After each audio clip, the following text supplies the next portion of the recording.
What's going on, my fellow A-Plusers? Welcome back once again, ladies and gentlemen, to a brand new episode of A-Plus, a Morphinominal, kicking in the new year, ladies and gentlemen. Welcome, ladies and gentlemen. It is I, your Morphinominal host, as always, Adam Perez, certainly coming through once again as we are here to go ahead and kick off this weekend, right? As always, ladies and gentlemen, 2021 is here. Needless to say, I think a lot of us were ready to get rid of 2020. So hopefully this upcoming new year will certainly be a ton different, a ton more positive for not only myself, but plenty of you guys out there also. So this is actually our very first episode of the new year. We kind of took off last weekend for the holidays, for the Christmas weekend and things like that. So it's nice to be back, guys. It's nice to be back in front of the screen, in front of the camera, getting the opportunity to talk to each and every one of you guys again. So thank you very much for everybody who wind up jumping back on board after the new year. So thank you very much, guys. Let's see who's actually in the live chat with us today. We got Noah certainly coming through. We got Blossom certainly in the house. Power Rangers in your area as always. Fire Drake, what's going on, Fire? Good to see you in here, man. We got Matthew in the house also. Ram Jam certainly coming through. Says, hey, what's up, Adam? Happy New Year. Happy New Year to you guys also, man. So thank you very much for coming through. We got Doomsday in the house also. Edward Sanchez Productions is in here also. I hope you guys had a fantastic Christmas. I don't know what you guys wind up putting on your Christmas list, but whatever it was, I certainly hope you definitely got it. And I know with the pandemic and everything that's going on, it's been a little bit difficult for some people to be able to spend time with their family. For instance, I did not get the opportunity to see my family this year. They do live out in Atlanta, Georgia. I just wasn't feeling the safest in regards to flying the airways or going to the airport during the holiday season. My folks are a little bit older, like in their 60s, 70s, so very high risk. So I tried to do my best and do my part to kind of keep them safe also. So it just felt like a really weird holiday season, to say the least. But listen, I got the opportunity to spend it with my girlfriend, some of her family and things like that. So fantastic one, to certainly still say the least. So I definitely hope you guys had a fantastic holiday, and hopefully your new year certainly kicked off right. And who's Bukar? I completely butchering this. Christian Silviu. I'm just gonna call you Christian. What's up, Christian? I appreciate you coming through. Looks like we got ourselves a newbie in the house here, so certainly make them feel welcome and part of the family as we progress throughout the rest of this week. Guys, listen, we got a ton of stuff to talk about today, a ton of topics. Definitely because of the fact that we wind up missing last week's episode because we were on hiatus due to the holiday. So coming back, we definitely have some news to tackle from the previous week and some breaking news that wind up dropping earlier this morning that I certainly was not expecting. So we're definitely going to get into all of that for you guys here today. But before we do, just a couple of quick things of business. You guys know that we love to answer your live viewer questions, ladies and gentlemen. So if you do have a live viewer question that you want to make sure gets answered and discussed on the air by the end of this episode, go ahead and submit your questions over to us at aplusmorphinominal@gmail.com. It could be in regards to any news you heard this week, any Super Sentai season, Power Rangers season you've certainly talked about. If you definitely have any questions, you can submit them anytime, but we'll definitely talk about them at the end of our episodes. Again, that's aplusmorphinominal@gmail.com. Every once in a while, we do jump into the comments and grab what you guys are saying, but if you definitely want to make sure that your comment or question doesn't get missed, that's definitely the way to go ahead and go about it. And guys, listen, because it is in fact a new year, we're continuing to go ahead and promote our Patreon for those of you who continue to show your support for our channel, guys. If you're big fans of A+ Morphinominal or A+ Hero Report, we do in fact have a Patreon account available for you guys to get early access and exclusive content. So go ahead and check it out at patreon.com/A+opinions. We have several different tiers that you can definitely choose from $1 a month, $5 a month, $10 a month. It definitely offers you a ton of stuff. And just so you guys know, just to have a look-see behind the scenes as to what we're working on, we definitely have an early access to for you Patreon accounts, for you Patreon supporters, for Gokaiger. We have Gokaiger reaction videos that will become available to the public, but I believe you get like an 8 or 10 episode sort of buffer as an early access before it actually makes it to the actual subscriber count. So definitely providing early access to Gokaiger reviews. And because of the fact that we are celebrating a new anniversary season of Super Sentai, I thought it would be great to to go ahead and continue along with that, and visiting some Go Ranger this time around. That's right. This is going to be an exclusive just to our Patreon account members. So this is just exclusive. This will not be available to the public, but we will in fact be doing reaction videos for Go Ranger, and all of that will in fact be starting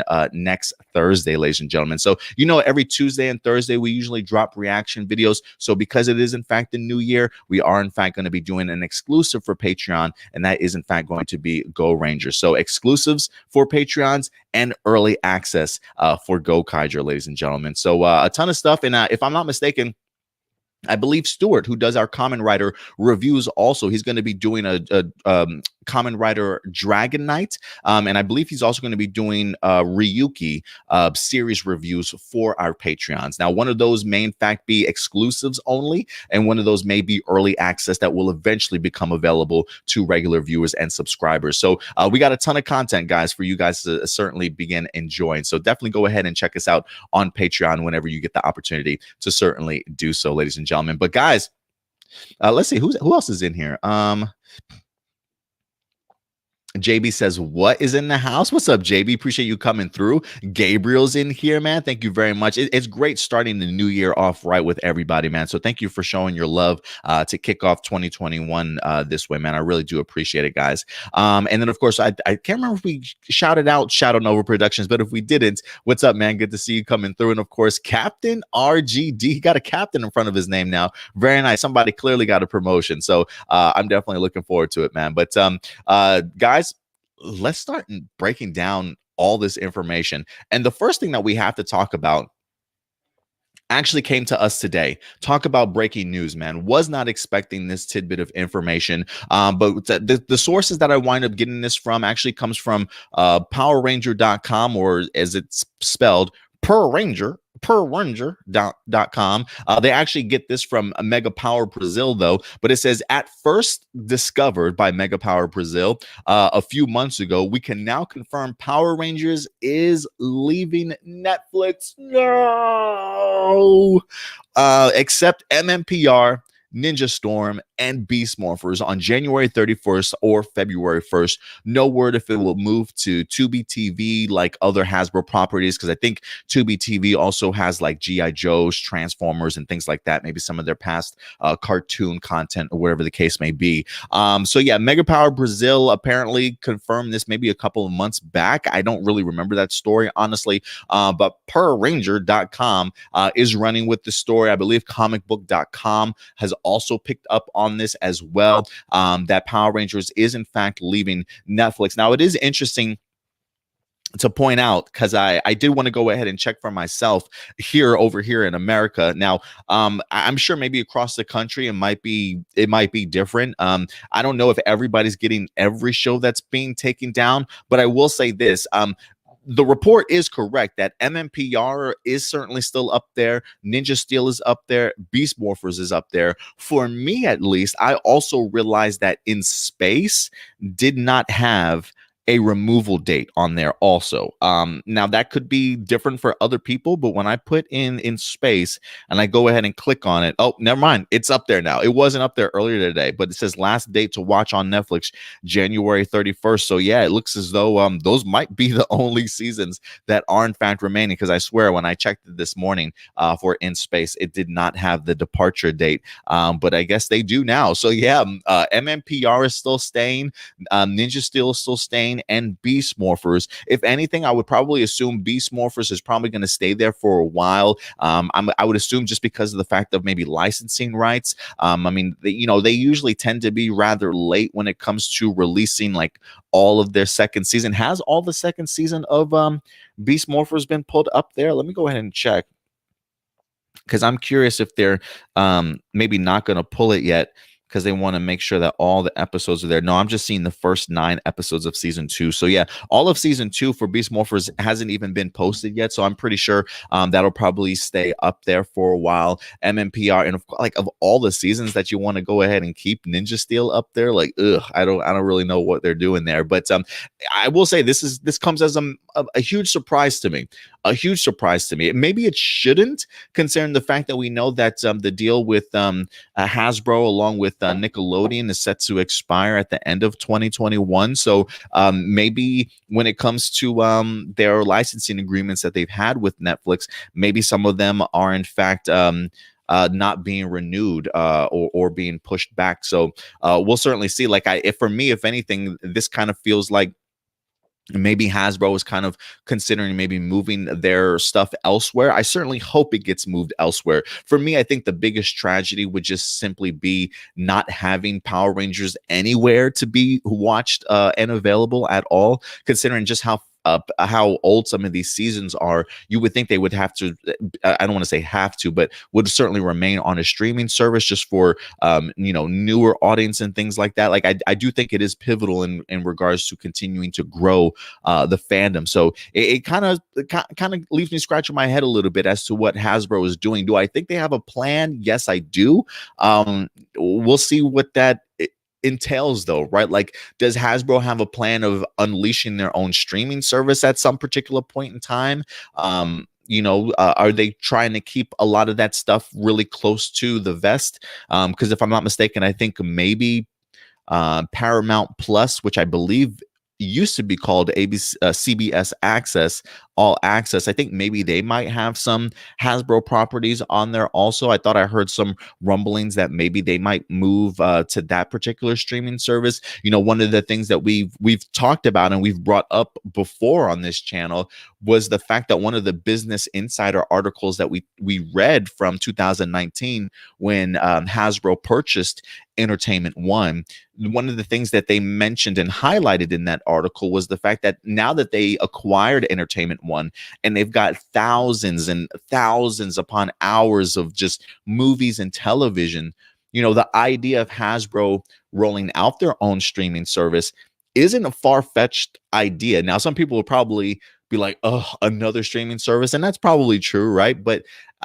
is it possible for Hasbro to do that? Yes, it probably is possible. Is that the route that they want to go?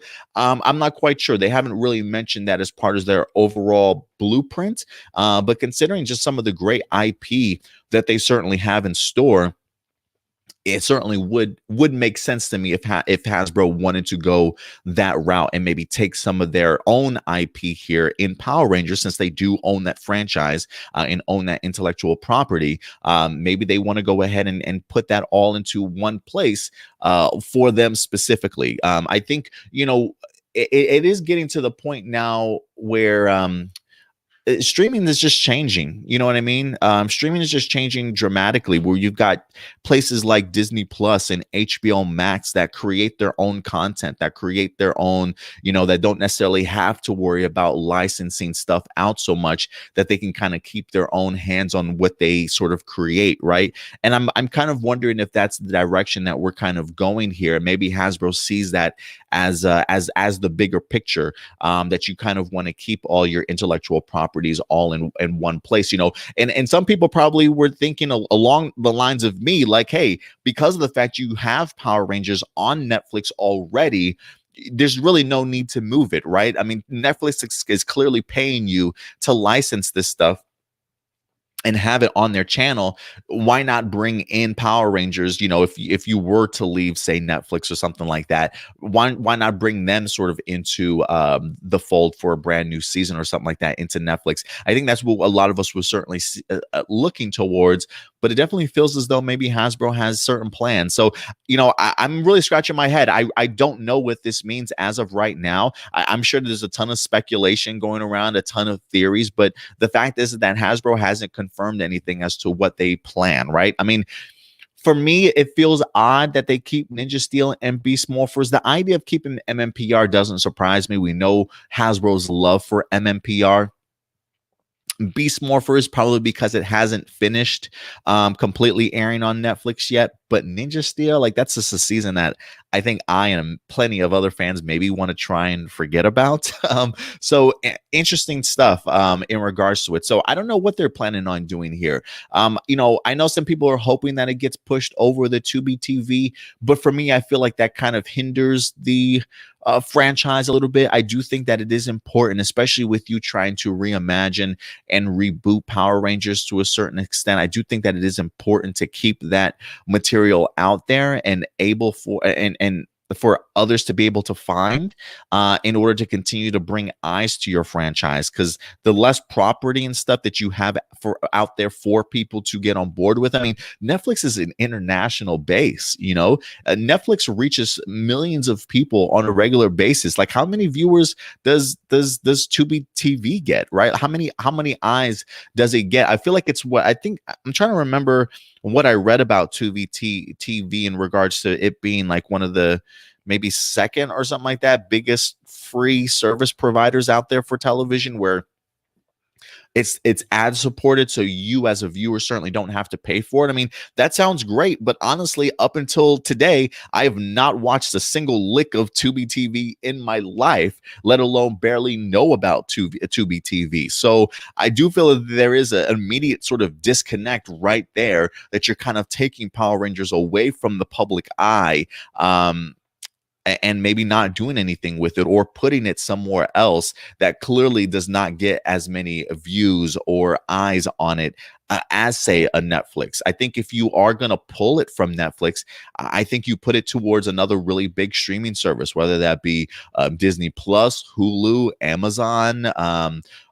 Heck, I don't. Actually, I do own a CBS All Access, which is kind of funny because I did do a free trial for CBS All Access. And every month on my bank statements, I always realize that they're still taking money out from my CBS All Access, because I just never canceled my free trial. I just forgot about it. So I do have it available. So, I mean, if anything, I would just keep it along either one of those big services, or if I'm Hasbro, I'm rolling out my own streaming service. Like, those are my only two options. I'm not moving my stuff over the Tubi TV. I'm either going to license it out to another international sort of streaming service provider, or I'm going to be rolling it out on my own streaming service where I can have all my content. Because one of the things that I've been asking for the longest time is, can you imagine just a one spot location for all your Hasbro stuff? And some people will say Tubi TV, but no, I mean, being able to have the reach to reach more people than, say, Tubi TV, I think would be really great. So again, I don't know if that's what Hasbro has planned, but God, I'm just really hoping that they keep Power Rangers somewhere to certainly be found, because I do think, like, for me, this honestly, like, Power Rangers on Netflix honestly allowed me to get back into the franchise.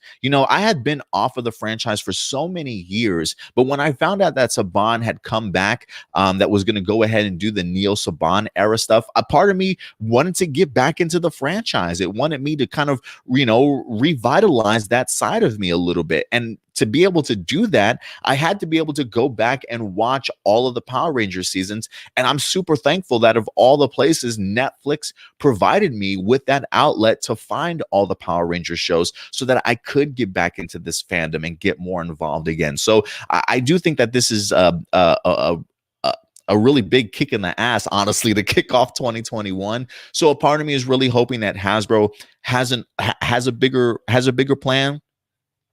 And even if they don't necessarily want to keep it all together, as long as they are keeping it available for us to be able to watch somewhere that is hopefully internationally, I'll be perfectly okay with that. I don't necessarily need all of Hasbro's content to certainly be in one place, but as long as it's just available, so that the casual fan who maybe hasn't gotten into Power Rangers can now start getting into Power Rangers on their own, I think this is a really big sort of missed opportunity. But we'll see what Netflix does, right? Who knows? Maybe they just haven't renewed their contracts now. Who's to say that within the next 2 to 3 months they don't come to some type of terms, right? I mean, Hasbro clearly does have big plans for Power Rangers, so maybe they want to renegotiate or, rebuild their contracts accordingly with how they now have sort of this new reimagining or rebooting of Power Rangers going. You know what I mean? Like, if Jonathan Entwistle is working behind the scenes with Hasbro and they have plans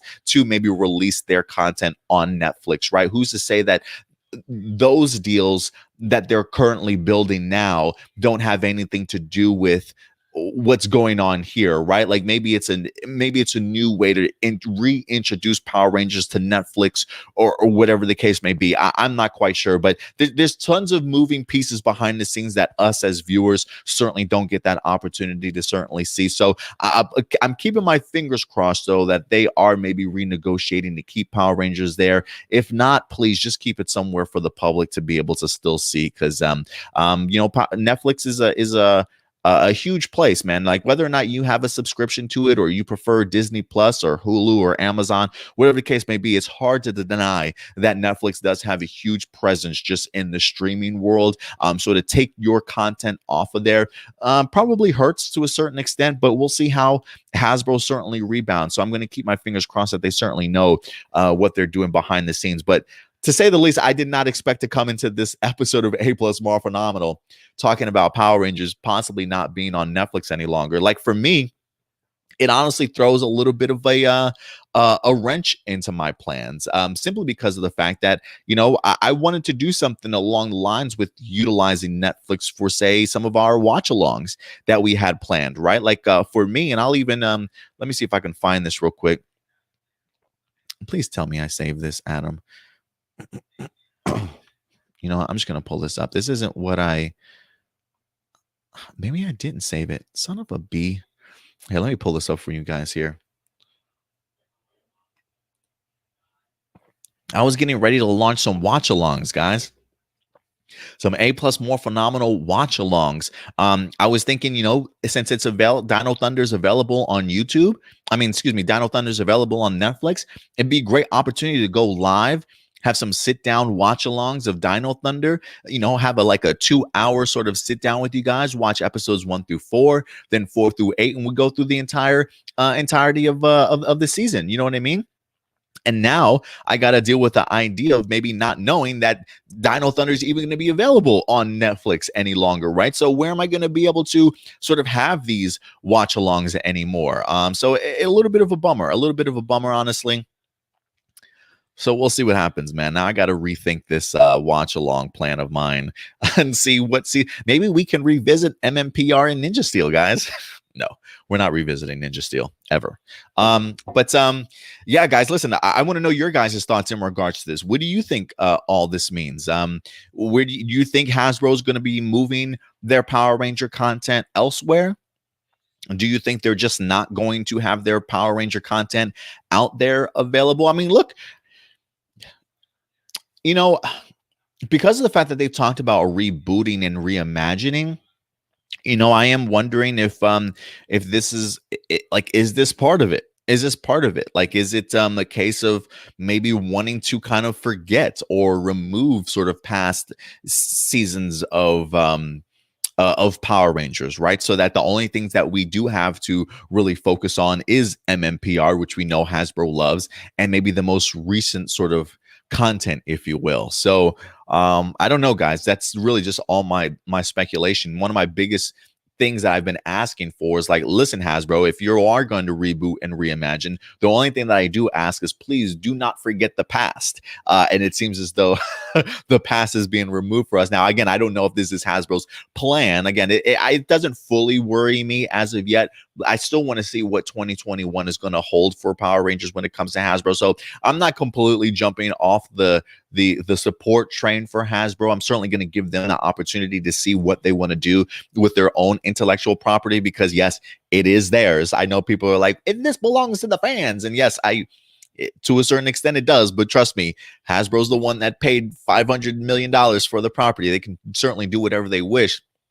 Doesn't mean I have to be perfectly okay with it, but little things like this certainly do worry me, but I'm not completely off the bandwagon as of yet. I definitely want to see how this handles itself. We still have to wait to see what's going to happen with the Nickelodeon deal for 2021. So clearly there are a ton of moving pieces that are going on behind the scenes with Hasbro and Power Rangers and how they want to go ahead and present that franchise to us as viewers. So I think this is all part of their plan. we'll see what the final end result certainly is going to be, though. But it's going to suck, guys. So listen, before January 31st or February 1st comes, if there's any particular seasons that you guys certainly want to go ahead and revisit, please go ahead and do so. Because like for me, I don't have any physical media of Power Rangers like at all. I don't collect DVDs. Like, what can I get? Blu-ray versions, maybe? Like, can I get remastered versions? Like, maybe I would collect like Blu-ray stuff. But I feel like a lot of that stuff is not necessarily the easiest to kind of come by. But maybe that's just me. Maybe I haven't looked enough, to be honest with you. But it would be great if I actually had it at my fingertips, at my disposal. And I think that's one of the great things about being able to bring new fans into Power Rangers, because a lot of that content is available for them wherever they certainly want to watch it at. You know what I mean? So we'll see, guys. We'll see. Ever changing this Hasbro and Power Rangers. But I will say this. Regardless of how this news sounds, this isn't going to take away from my excitement level from some of the other things that I have heard that Hasbro has planned for Power Rangers. Non-kid show, animated, all the other things that they're planning. There still is a level of excitement, but, give and take, right? Give and take, guys. So we'll see what happens. We'll see what happens. I'm not going to completely crap on Hasbro, but this does kind of just... not the biggest fan of this, guys, but we'll see what happens, man. We'll see what happens. But listen, at the end of the day, these are just my A+ opinions. I certainly want to go ahead and know yours. What do you guys think Hasbro is going to do? Will they renew their contract with Netflix? Who would you recommend that they maybe move their Power Ranger content over to? What do you guys think? Certainly go ahead and let me know your thoughts in the live chat or the comment section box below, ladies and gentlemen. Let me see what some of you guys are saying here. Isaiah, what's going on, man? Good to see you in here, Isaiah. Sarav is in the house. Appreciate you coming through, Sarav. Thank you very much. Tyler, what's up, Tyler? He says, could Hulu be an option for Power Rangers to go streaming-wise? I don't see why not, because of the fact that Power Rangers and Hasbro don't really have like a home. You know what I mean? Like, it's not like Disney or HBO Max, where Warner Brothers, has a franchise that they don't necessarily know what to do with, right? Like, they have their own streaming service, so they can just be like, oh, we can create our own content with our own property. Boom, we have a place to put it, right? But you look at some place like Hasbro, they don't have their own streaming service, so a lot of their content they do have to license out to other people. And considering the fact of how family friendly Power Rangers tends to be, who's to say that somebody like a Disney or a Hulu or an Amazon doesn't try and pick it up for additional content? Content is key. The streaming service with the most content usually probably does pretty well. But I think it's also important that people try and hold on to their content for as long as they possibly can. You know what I mean? So because I think that's what's happening with Netflix, right? There are people out there that are starting up their own streaming services and are taking back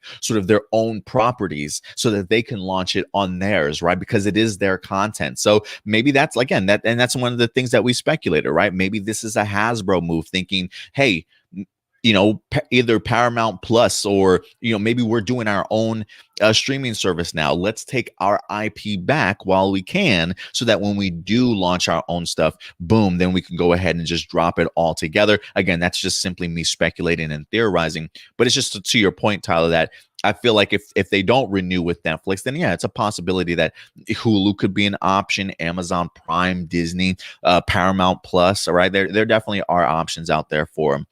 If that's the route that Hasbro certainly wants to go, if they want Power Rangers to be out there. Tony Robinson, what's going on, man? He says, if Hasbro takes Power Rangers to Disney Plus, it will be buried by Marvel and Star Wars. It just depends on how, could it be overshadowed? Absolutely. Absolutely.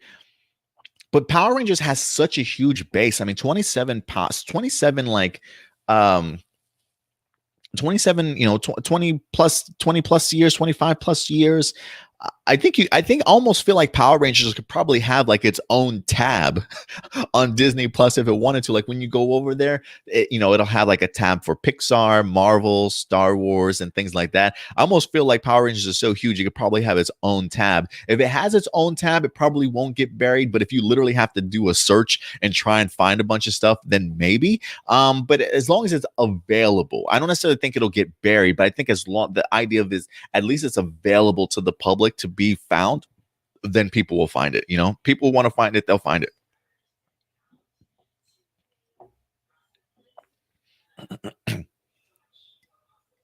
Izzy, what's up, Izzy? Izzy the gentleman. Good to see you. Same here, Adam. Netflix helped me get back into the franchise. See, so there is value in being able to have your like. If Power Rangers was just on Tubi TV, like I probably would not have been able to find it. Like it probably would have taken me forever. The freaking ads, I would have been like, get this out of here, man. I can't sit here and watch all this stuff.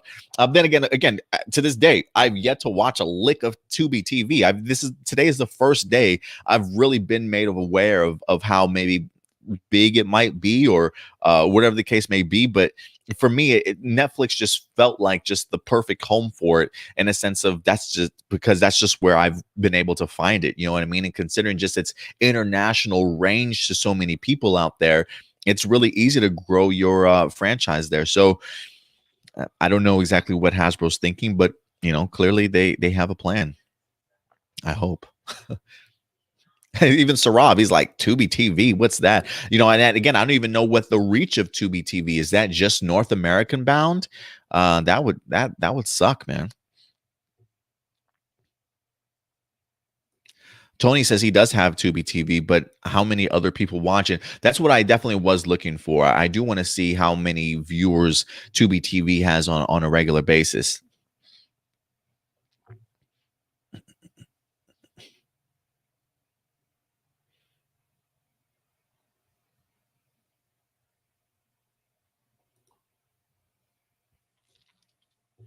I'm trying to see who else is in here.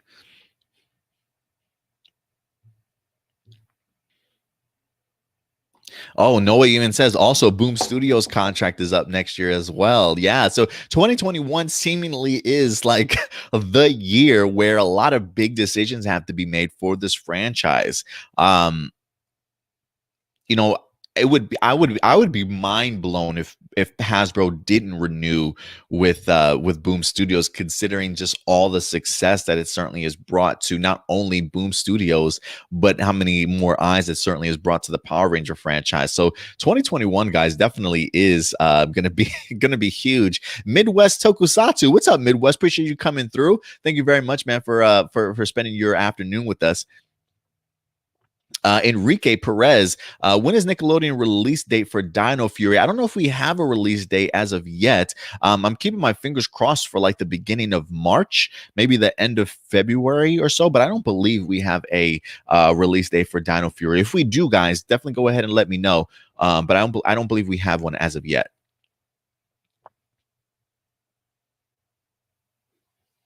Captain RG says, why I dislike Netflix. Good shows keep leaving and canceling. Well, again, I don't even necessarily know if this was a Netflix thing. I feel like Netflix doesn't have a problem with paying for stuff. I mean, they overpay content creators all the time to create brand new content. I mean, I'm sure it can get expensive for them to keep that stuff, especially when you're not really making a profit year in, year out, right? Like you're maybe just kind of cutting into the massive debt that you've collected. Because trust me when I say Netflix has a huge amount of debt that they're cutting into, but a lot of that is due to licensing because they don't have their own properties. That's why we're starting to seeing a ton more sort of original series, original content from Netflix, so that they can sort of kind of keep themselves afloat. But not afloat, not like they're going out of business. Trust me, Netflix is an international base, but they spend a ton of money when it comes to licensing to get this content on there. So who knows? Maybe this is a Netflix thing. Now that I think about it, maybe it is a part of them saying, "Hey, we're spending too much harnessing all this Power Rangers stuff. If we are going to carry anything Power Rangers,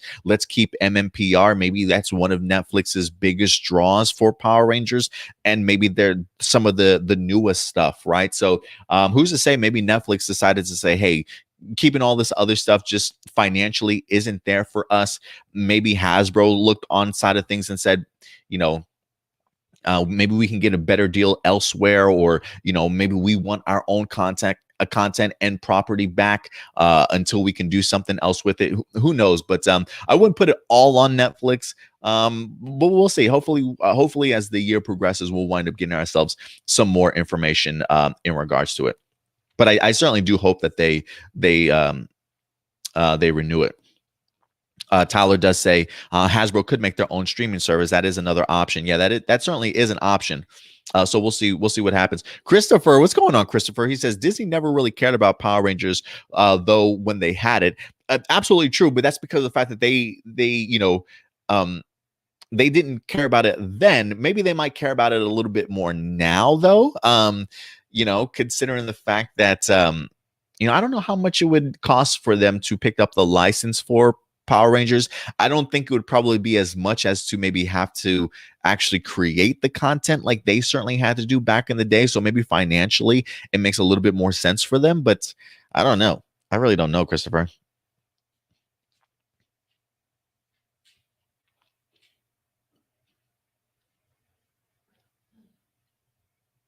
Tyler also says, "What are your thoughts on the rumors of Dino Fury airing on Netflix as well as Nickelodeon?" I mean, I have no idea with them taking this Power Ranger stuff off now. Who's to say that that's even a possibility? Clearly, just a rumor at this particular point in time. But I think we talked about this before. I mean, listen, as long as I could watch Power Rangers with easy access, I'm perfectly okay with it. I actually have access to watch Netflix easier than I do Nickelodeon. So for me, I wouldn't have a problem with it. But it does feel odd to kind of uplift a show midway through its season and be like, hey, come back for season 2, but on Netflix or on this streaming service. It just feels really odd for me. It feels like it's a risk in regards to having to carry over your fan base from one thing to something else, right? Like, people might think like, oh, it's no big deal, but some people probably just like, I can see some people not wanting to make that effort to move over or remember the idea that the season is moving over to another service where you can watch it. So I don't know how I feel about that. I mean, if that's what they do, okay, but it just feels odd to me. Like, either finish it on Nickelodeon, or just put it someplace else altogether. But we'll see what happens.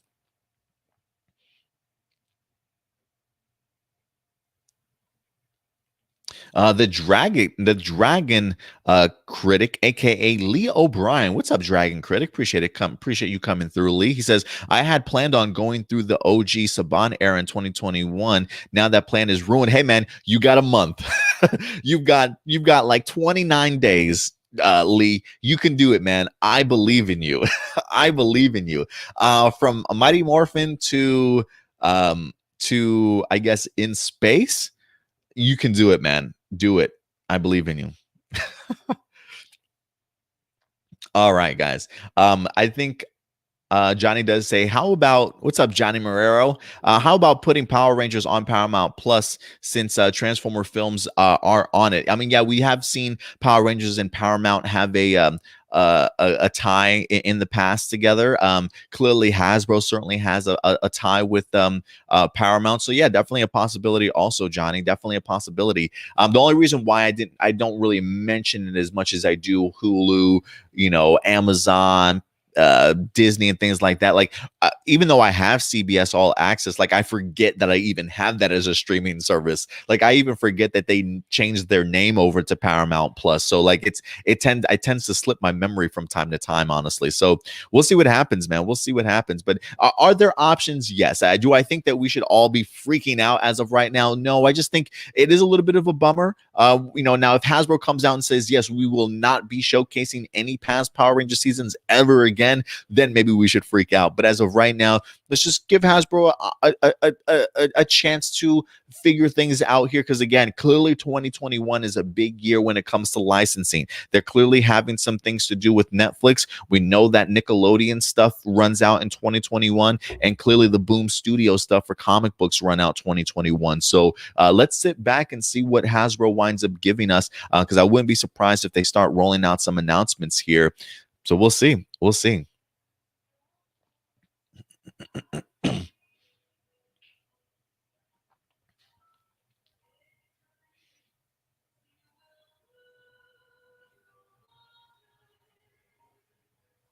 Power Rangers area says Hasbro bought it for 3 million. Can you see it? 3 million. I thought it was like 512 million. Honestly, I think that's probably the more correct. When I looked at it last time, I thought it was 512 million. So yeah, they definitely put a pretty penny towards Power Rangers for sure. So yeah, they definitely have plans on doing stuff with the franchise, guys. So we'll just see what that certainly looks like going forward. All right, guys. The next topic that I want to talk about. The story actually came up. I want to say a couple of weeks ago. This is probably a story that I had meant to highlight on A Plus Morphinominal, maybe like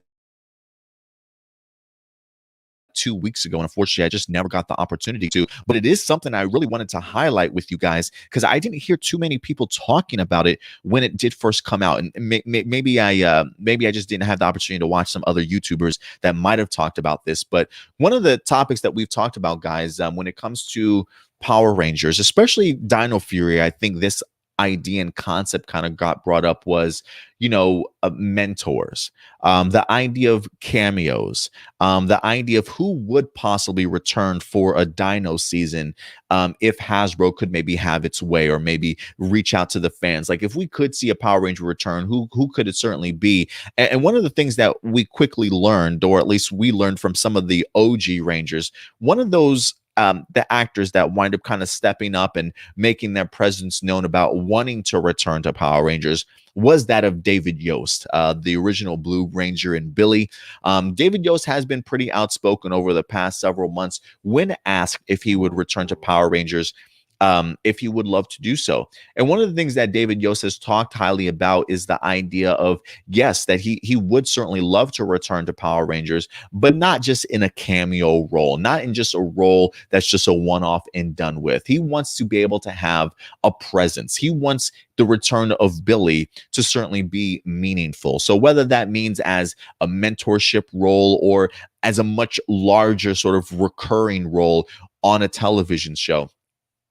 One of the things that we are kind of coming to learn is that when it comes to Dino Fury, maybe that might be harder to do, but that doesn't necessarily exclude the idea that maybe the OG Rangers and Billy himself can return on their own show. Guys, let's go ahead and look into this a little bit deeper. This actually comes to us from Forbes.com, that did a really great interview with David Yost, talking a little bit about some of his plans for the Power Ranger franchise going forward. Guys, first and foremost, great article by Forbes. They also really do go ahead and showcase a fantastic couple of paragraphs highlighting David Yost's clothing wear, which is affirmative clothing, if I'm not mistaken.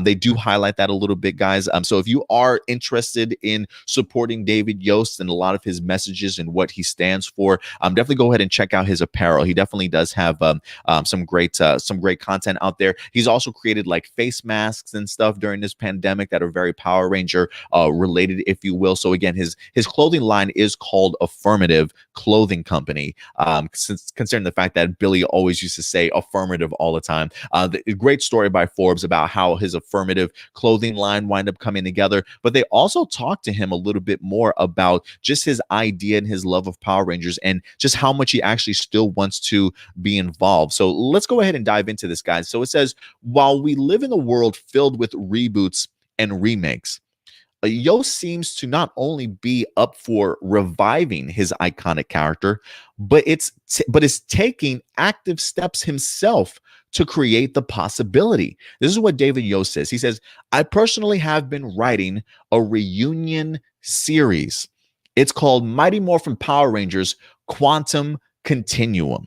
I take it seriously, and it has been mentioned with everybody in the original cast. I know that at the end of the day, it's going to take a lot of finagling to make it happen.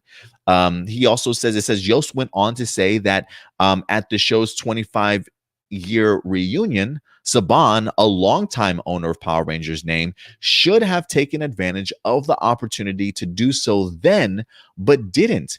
However, he is optimistic that Hasbro, who now owns the rights to Power Rangers, will seriously consider his idea of developing the characters for Jason, Kimberly, Tommy, Zach, Billy, and even Trini. He says for a reunion series as part of the show's upcoming 30th anniversary.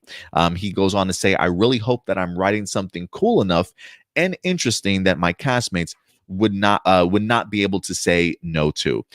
So it definitely seems as though Billy, David Yost himself, certainly has big plans here for Power Rangers going forward. I got to be honest with you guys here, okay? Before I get into how excited about the possibilities that I am of this, let me also just bring up one of my worries. My only worry in regards to this is that David Yost, as far as I know, just does not have any sort of writing experience.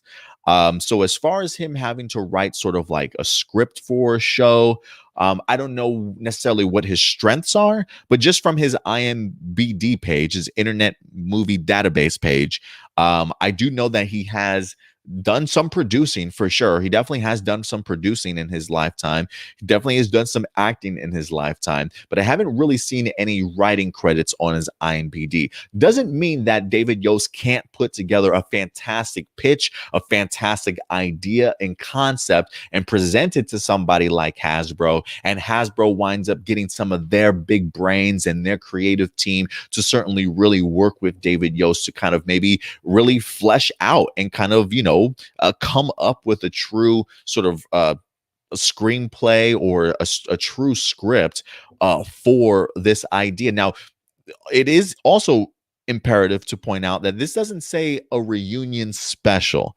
No, this says a reunion series, right? So if you're thinking like Friends reunion special, if you're thinking Fresh Prince of Bel-Air reunion special, no, this sounds like it's a reunion series that is going to continue along with the adventures of some of these teammates, this team, if you will. I mean, he says he's taken it very seriously. He's mentioned it to the original cast. I know at the end of the day, it's going to take a ton of finagling, but he says he's really considering the idea of developing the characters for those, for a lot of them, kind of going forward. So 30th anniversary, I'm assuming that's probably right around the corner, like what, like next year, if that. And so I like the idea, to be honest with you. I really do love this idea. Considering the fact, again, of Hasbro's love for Mighty Morphin Power Rangers, considering the general public's love for Mighty Morphin Power Rangers. I mean, when you mention just anybody random in the streets, hey man, the Power Rangers, I'm pretty sure the first group that they're going to talk about is MMPR. I'm pretty sure maybe some of the first well-known people they'll talk about will be Jason, Zach, Trini, Billy, Tommy, Kimberly. I'm sure they'll mention that whole entire group. So the idea of being able to revisit these characters is not far-fetched at all. I feel like they've been doing it these days. Even the article itself mentions the idea that the concept of visiting older shows is not out of the realm of possibilities anymore. We live in the world filled with reboots, sort of, and remakes, right? Like there is some sort of nostalgic value that I think we get from finding out how some of our favorite characters are doing sort of in their later stages in their life, if you will.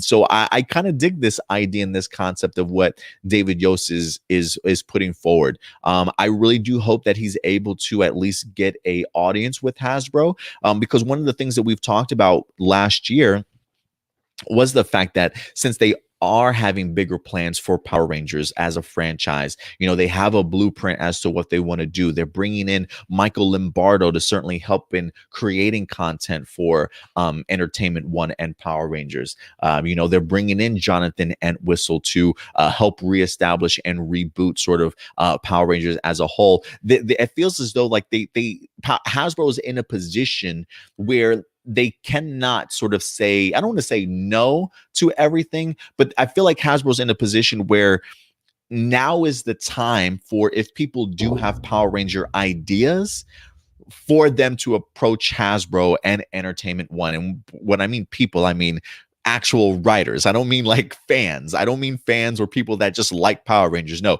if you're an actual writer and you have a really great idea or pitch for something Power Rangers related, now is probably that opportunity. Hasbro is probably fiending for some really great ideas as to how they can continue to bolster their Power Ranger franchise. And with David Yost being the smart guy that he is, to make a connection to Hasbro and their love for MMPR, I feel like Hasbro would just be drooling at the idea of being able to revisit some of these ideas and concepts for these past characters if David Yost has a really great and solid pitch together. Even though he has mentioned it to the entire cast, we don't really know how the entire cast feels about it. Are they open to returning? Are they not open to returning?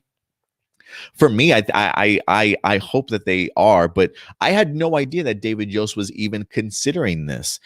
So Mighty Morphin Power Rangers Quantum Continuum.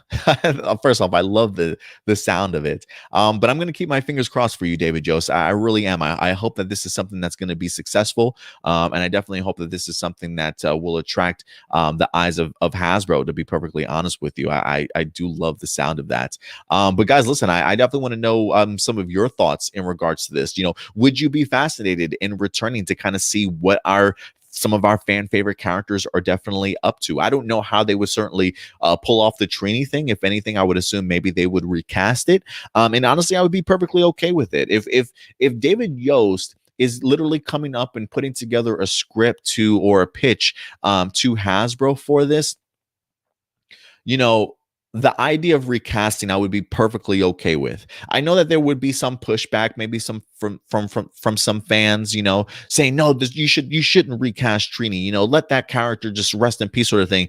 But if it's coming, if this project is coming from a place of well intent, like the mind of David Yost, if the rest of the cast is coming on board and they want to give their big thumbs up and give the approval for something like that, I would be completely on board with it. Who's to say that I don't know what he plans on doing with Trini. Again, that's just my speculation. If they wanted to recast and the whole entire cast said, yes, let's do that, I would be all right with it. If they wanted to actually address what happened to Trini, maybe something happened to her after all these years and they want to address that, I would be perfectly okay with that as well. But the fact that this is coming from the mind of David Yost, I think this is brilliant for Power Ranger fans. And I think we should be keeping our fingers crossed that Hasbro sees the appeal and really kind of harnesses this. So I definitely wanted to give David Yost and Quantum Continuum a place on the show here. Because I will say this, David, you at least do have at least one supporter on your side here. I'm sure you've got plenty, but just know you at least have another supporter and somebody that certainly would love to see this and make it happen, honestly. Because I think it's just interesting that you put out fresh content and you switch things up a little bit, right? Like not everything has to be sort of in the format of Power Rangers that we see now. Get creative with it. Let's do something different. And if we can have the opportunity to still reimagine and reboot Power Rangers, but still have additional Power Ranger content that allows me as a fan that loves nostalgia and loves some of these characters to also still be able to revisit that side of my fandom, give it to me, man. Give it to me. I don't think I think right now Power Rangers shouldn't be saying less of anything. I think we should be saying more of stuff. Let's see what some of these really creative people out there, what their vision is of Power Rangers, and just to see how crazy and amazing content we can certainly get out there for new and for older audiences. I do think that's super important. So I think right now is a great opportunity to be reaching out to Entertainment One and Hasbro with some great Power Ranger content and seeing if they like any of these pitches that are out there. So I'm keeping my fingers crossed for you, David Yost. Good luck, man. Good luck with Quantum Continuum. We'll see. We'll keep you guys posted if there's any additional movement in regards to that storyline in the future, guys. But listen, at the end of the day, these are just my A+ opinions, but I certainly want to go ahead and know yours. What do you think about the idea of reunion series? Would you like to see where a lot of these characters are certainly in their life now? Do you like the idea that it's somebody like a David Yost putting this together? Or could you just not have anything to do with it at all? Definitely go ahead and let me know your thoughts in the live chat or the comment section box below, ladies and gentlemen. And with that, guys, let's go ahead and move on to our next topic. And our next topic continues to push for the future when it comes to Power Rangers. And that is in regards to revisiting a little bit of Beast Morphers and really Dino Fury. And yet we wind up having ourselves yet another interview with Simon Bennett. I feel like this is like Simon Bennett's only time to do interviews, like in between Beast Morphers and Dino Fury. Like, I don't know how he manages to do all the stuff that he does, honestly. After reading a ton of his interviews, just seeing all the stuff that he has to do sort of as a showrunner, I don't know how he has time to sit down with people like comicbook.com or anybody for that matter. Who is this one that we're about to get into? Inverse.com. He did one with Screen Rant last week or a couple of weeks ago. Simon Bennett has definitely been making his rounds, talking about, how thankful he's been for Beast Morphers, his hype towards Dino Fury. But I did think that one of his most recent interviews, and again, this does come to us from Inverse, I do find a little bit fascinating that I want to highlight to you guys, because this interview tackles two things specifically. One, the idea and the concept of cameos along with team ups for Dino Fury going forward, along with the idea of who you're writing to sort of as your audience. So guys, let's actually get into this article here a little bit. Let me see if I can go ahead and pull this up, because I do want to do a little bit of a deep dive with you guys today. So again, this is from inverse.com. Power Rangers is still TV's most unusual Japanese-American hybrid. And to that, I certainly can't deny that at all. But let's go ahead to the real meat of this conversation. And again, I would recommend you guys check it out whenever you get the opportunity.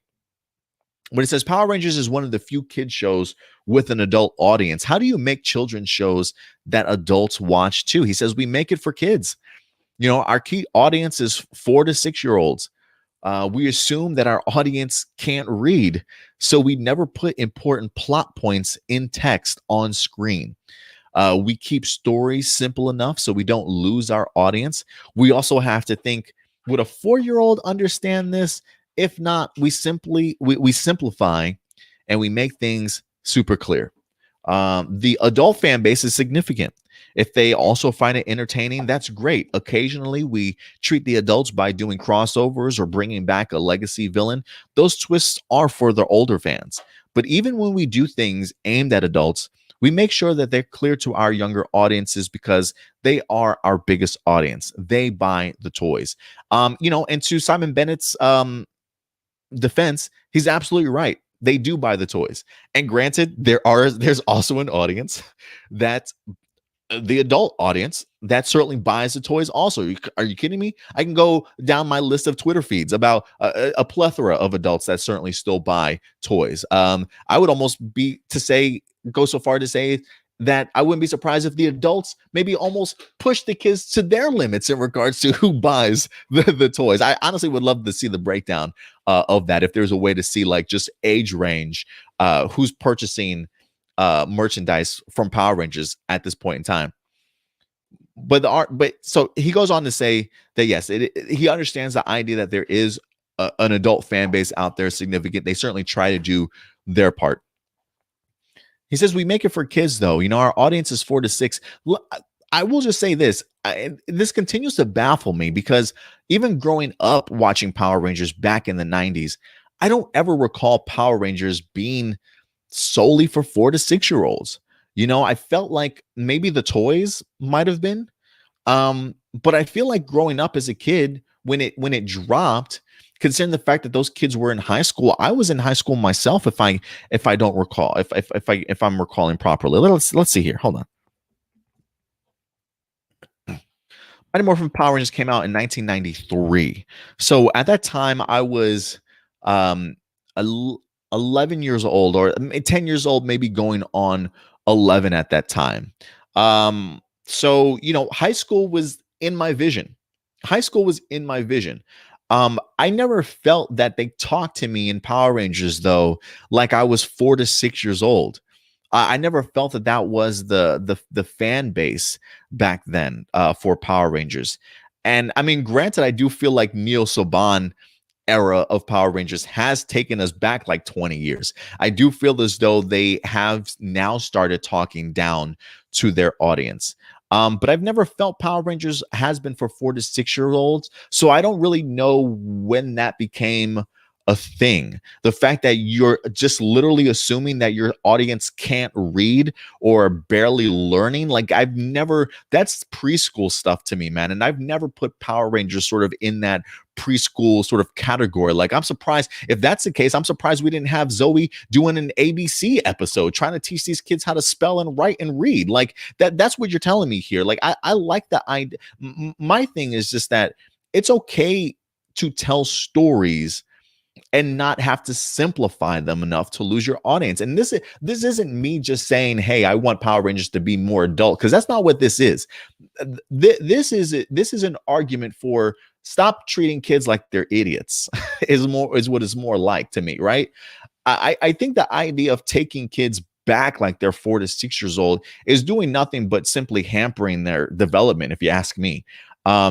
I think the idea of what I loved about Power Rangers growing up sort of as a kid was that even though I was about 10 or 11, I felt like it was still speaking to me, or at least speaking to me entering sort of that high school phase, if you will, to kind of help me get more acclimated with how to be a better person going into a different stage in my life, how to react and treat other people, going into another stage in your life, just because it is for 4 to 6 year olds, I guess now, because I still don't feel that way, doesn't mean you have to write to that particular level. I get the idea that you want it to be simple. It could still be simple, but it is okay to push the audience. It is okay to push kids, to make them think a little bit more. I will say this, the one thing that I am grateful towards Beast Morphers is I do feel as though that while, yes, there are some elements in Beast Morphers you can clearly see, I felt like especially the first half of the second season, very on your nose when it comes to very simple life lessons, very simple life lessons. There's always going to be that in Power Rangers. There's certainly no getting around it. But I think that Beast Morphers showcases that they are maybe pushing it just a bit. Don't get me wrong. Again, there are aspects of Beast Morphers that feels like it's reverting back to those 4 to 6 year old mindsets. But I do think that Beast Morphers did at least take that next narrative step of maybe pushing that envelope a little bit more that maybe even Neo Saban's era of Power Rangers just didn't do at all. So for Beast Morphers, I am thankful, and I definitely am hoping that going forward, when it comes to Dino Fury, that Dino Fury does that same thing that they did with Beast Morphers, if not a little bit more. I get the idea that you want to make this show appealing to kids. They buy the toys. That's great. Then you know what? Make some really badass fighting sequences and make some really badass Zord fights. And that's how you'll sell toys to the kids. But that doesn't necessarily mean that narratively your stories have to be the equivalent of a 4 to 6 year old mindset. That just makes no sense to me at all. If anything, if you want to push 4 to 6 year olds, start writing at like a 10 to 13-year-old level or something like that. Start getting them. Kids will adjust. Kids will push themselves to understand, especially if you're throwing kung fu and martial arts and cool costumes and bright robots on their screens. Kids will learn. That's how you push kids. So I do think it's important. And again, I'm not saying that Simon Bennett's trying to treat kids stupidly or anything, because clearly when you look at Beast Morphers, he's trying to push the envelope. I'm just saying this mentality of trying to write to 4 to 6 years old, I think is just the wrong mindset to certainly have. Yes, they buy the toys, and that's where you make everything flashy in Power Rangers going forward. But storyline purposes, again, this is not an adult fan saying you need to turn Power Rangers into an adult show. That's not what I'm saying. Don't hear what I'm not saying. I'm simply saying it's okay to push the audience a little bit more. Let's get some better life lessons in here for kids that are certainly growing into adolescence, into high school. Let's push the envelope and let some of these kids actually think, instead of treating them at their particular age, to be honest with you, because I don't remember when Power Rangers became 4 to 6 year olds. I just don't know. I just don't know, because I've never felt the writing has ever been like that until we've gotten into like this Neo Saban era all of a sudden. So I really hope that we get over sort of that mentality about how we write towards children, or how we treat kids at the end of the day. The other aspect of this, though, does go on to say Power Rangers Beast Morphers had quite a few references to Power Ranger history, which excited older fans. How do writers decide what to reference? The writers use Ranger Wiki as a resource. And I remember when this news article dropped, people were pissed. They were like, nobody should be using Ranger Wiki as a resource. But listen, when you come into the season and you don't really know Power Rangers that much, I can understand why people would go to Power Rangers Wiki for the references. Granted, it's maybe not the most reliable thing in the world, but I feel like for the most part, the resources that you need to at least understand some of the concepts are there. So it doesn't really bother me that much. But Simon Bennett has mentioned that, yes, they have gone back and watched previous seasons. One of his favorite seasons is RPM, if I recall correctly. So they do their research. Don't get me wrong. He also says, plus a lot of seasons are on Netflix. See, even Simon Bennett. See, Simon Bennett is even telling you, Hasbro, that he utilized Netflix clearly for his resources of Power Rangers. So if Simon Bennett is using his Power Rangers on Netflix as his resource, we really should not be taking Power Rangers off of Netflix. But we'll see. Again, we'll see what happens. It could be a part of a bigger plan for Hasbro. We'll see. But it all depends on the story. Does the story demand it? Does it make it more exciting? Also, what is available? He says, we want to bring back a character. If we want to bring back a character, are the actors available? In a COVID environment, our borders are closed. It was a challenge to bring our core Ranger actors for Dino Fury into the country. We had to get a special exemption from the government. So to bring people in casually for 2 or 3 days, So to bring people casually for 2 or 3 days shooting is impossible. They have to go through a 2-week quarantine at the border. Even if we get a government exemption, which is unlikely.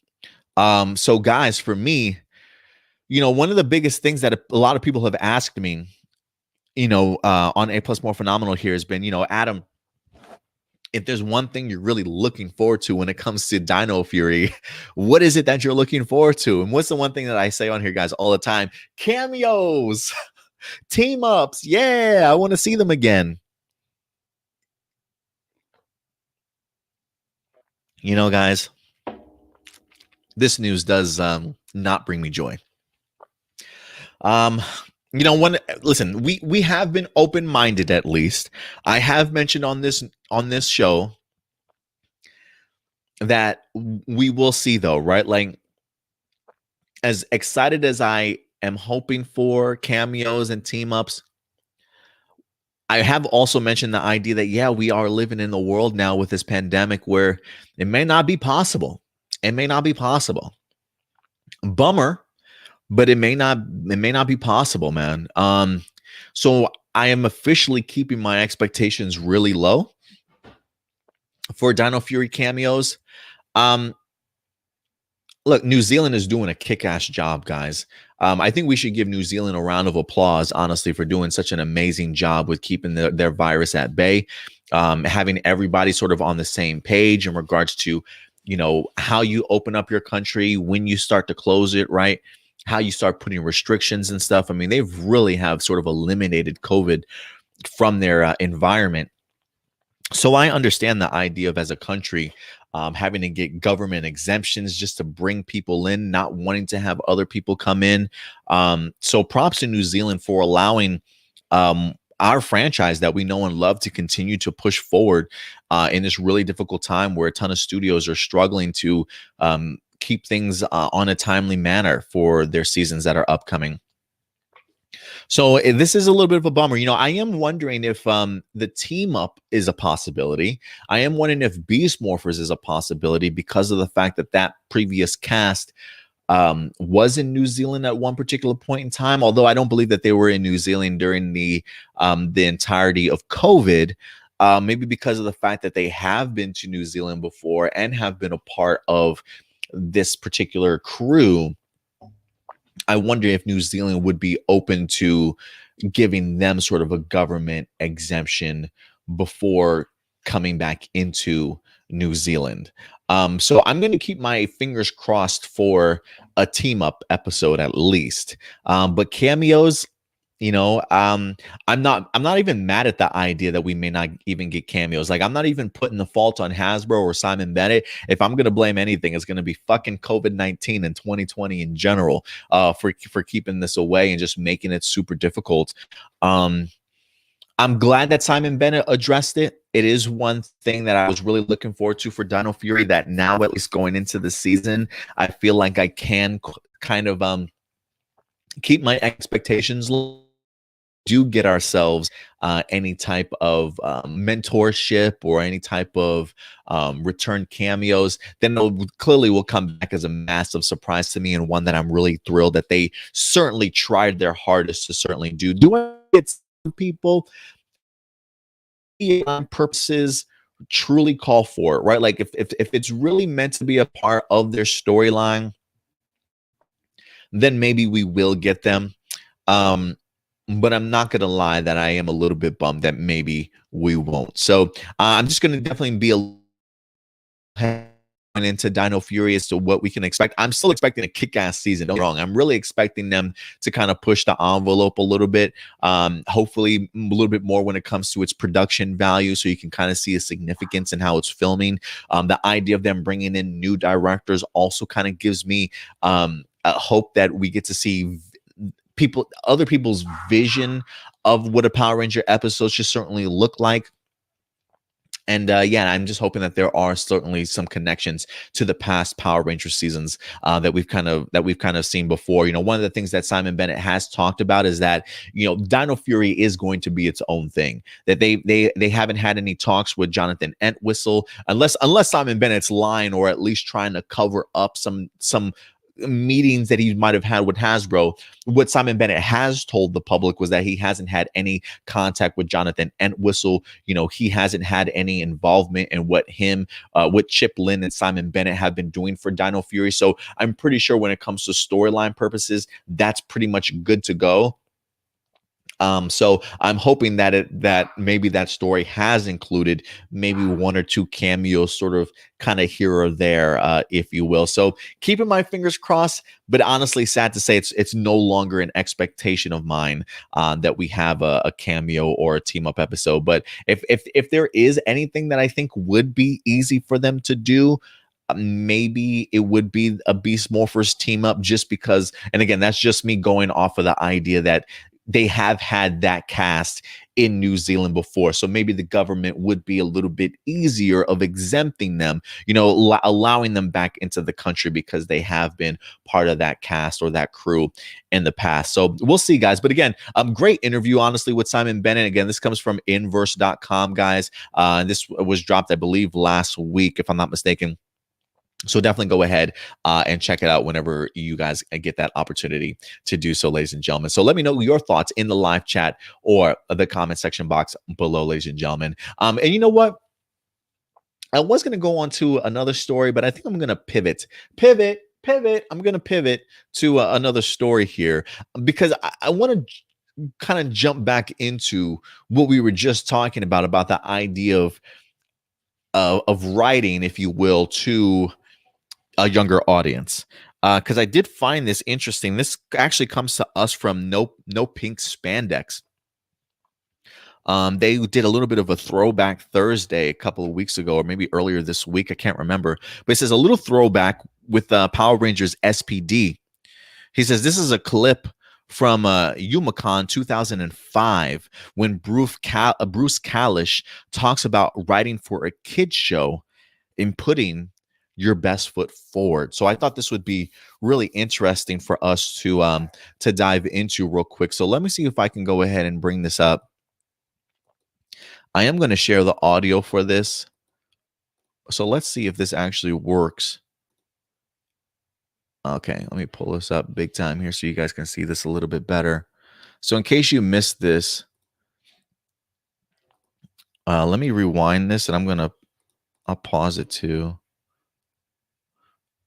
All right, the volume is on, so hopefully you guys can hear because I believe I'm sharing it. If you guys can't hear it, let me know. And it's been my belief always writing for a younger genre type of show that you never write down the kids, that we write to levels that anybody would watch and understand. And I believe kids will elevate and understand it and actually be more attracted to something like that.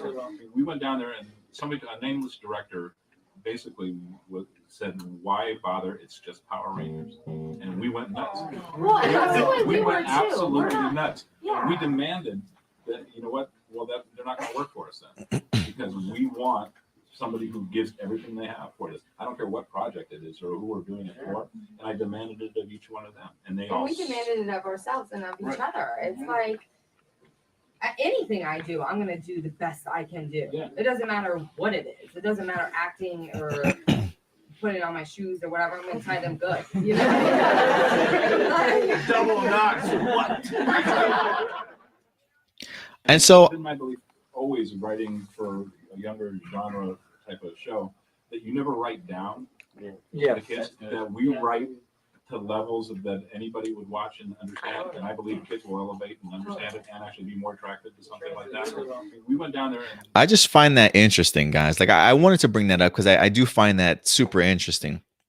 Because we just talked about this, right? We just talked about this, and I love that how Bruce kind of puts it, that they never write down to the level of the kid.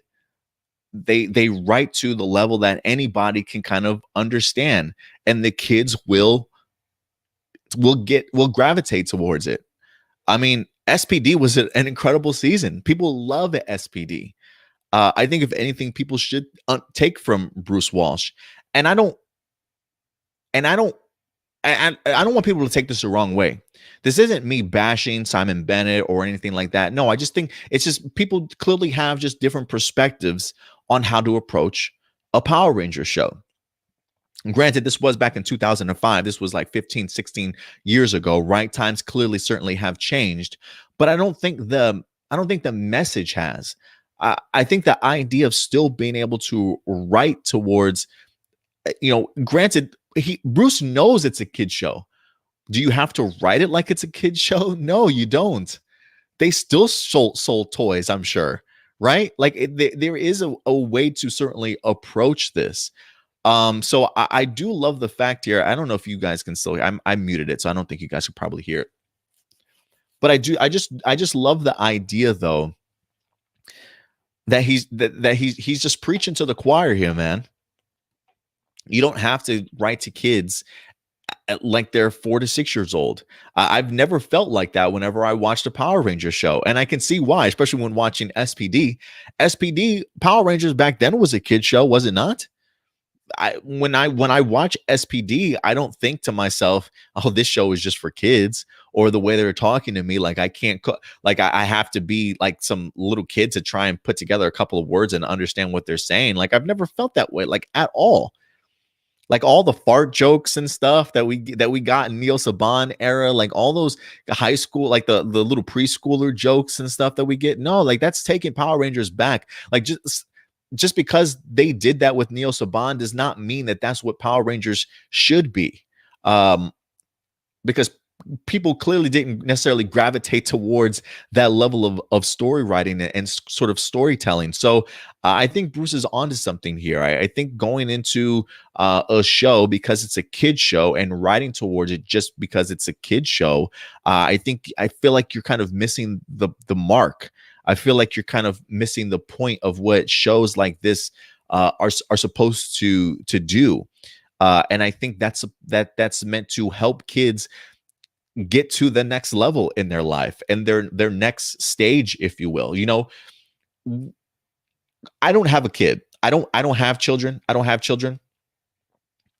But just because I have a kid, the idea in my head of talking to them, if I have a kid that's 3 years old or 4 years old, right? I'm not going to talk to my kid like he's 4 or 6 years old. I'm going to talk to him. I mean, granted, you're probably going to clearly, right? But the idea is to talk to him regularly or talk to your child regularly. Like I would never probably talk down to my kids if I were to certainly have one. I mean, granted, there is a phase where it's like goo goo gaga, like you're trying to appeal to them and things like that, right? But I want my kid to learn. I want my kid to be able to grow. And if I'm just talking to my kid like a 4 to 6 year old would talk to a 4 to 6 year old, how is that going to improve my child's life? No, I'm going to talk to my child like I would talk to anybody, and my kid is going to grow up and understand it. So I just think this mindset and this idea of writing towards a kid's show that's 4 to 6 years old is a little bit archaic. And I think is a little bit of taking it back the wrong direction. Like I said, I've always felt Power Rangers was always a great entry for kids that were turning into adolescence or about to go into high school for the first time. And the challenges of high school and growing up as a kid and overcoming. I think those are all really valuable lessons that kids have to be attracted to. And if they are 4 to 6 years old, allow them to be attracted to the big bright suits and the action and the Zords. Let that motivate you for driving your sales towards kids. And when it comes to your writing, let that drive you to helping these same kids get into the next generation of their life, not talking to them like they're 4 to 6 years old. I just think it's a ass backwards idea to think of. So again, it's just a different perspective. Not saying that Simon Bennett's wrong, because I do think based off of just the article that we read, he makes good points. He makes good points. But I do think there's a bigger picture to it behind the fact that, well, the kids are the ones that buy the toys. That's who we should be writing to. I get that, but you also don't have to write to them like they are kids as well. So I think there's just a good balance. And again, it's not give me teenage stuff. I don't need F-bombs and tits on Power Rangers. I'm not calling for that. No, not at all. But it's okay to push kids. It's okay to push kids. They're not idiots. So let's not treat them like so. All right. But yeah, I thought that was interesting, man. So I really wanted to highlight that. So shout out to No Peak Spandex for that throwback. Cause I don't even know if they specifically put that throwback article up. Like, I don't know if No Pink Spandex specifically put this up because they too read the Simon Bennett article and realized what he said about the idea for 4 to 6 years old, and then thought this would be a really great kind of throwback to see just the mindset of what it was like back in 2005 and how to approach writing for a Power Rangers season. Because again, I think somebody just said in the chat here, let me see if I can find it.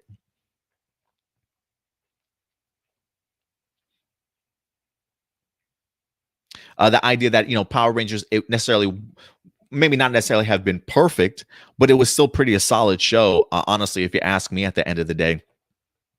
So we'll see here, guys. We'll see. We'll see. It's just really just different perspectives that people have when it comes to writing.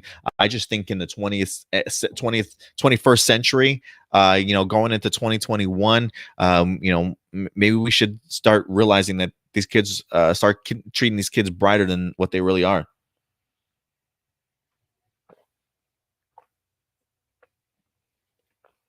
And again, I have seen hints of it. I'm not trying to completely bash them. You know what I mean? Because when I look at Beast Morphers, I think to myself, just a sigh of relief that some fresh air is kind of coming back into this franchise. Let's see what they can do creatively. The writers have been getting very creative. They're clearly trying to do their best to appease to older fans by bringing in some of that back lore, if you will. But look how great of a season it wind up turning out to be, right? So hopefully Dino Fury will continue to push that envelope again and understand the audience that they are trying to get to. Because yes, I get the idea that it is for kids, but it's okay. It's okay to push, guys. Don't treat everybody with baby gloves. Let's get back a little bit to Dino Fury, though. The next article I want to talk about here actually comes to us from the Power Scoop. We're actually continuing to get further casting, ladies and gentlemen. This actually comes to us from the Power Scoop. Darlene Tackle, cast as Madam Indigo. There's really no details on who Madame Indigo is at this particular point in time. They're really kind of hush hush on any details about supporting cast members. Madame Indigo. So I don't know if that's just going to be like a one-off character. I'm curious if Madame Indigo is like uh, gender swap for Weisel. I'm wondering if that's the route that they're gonna go.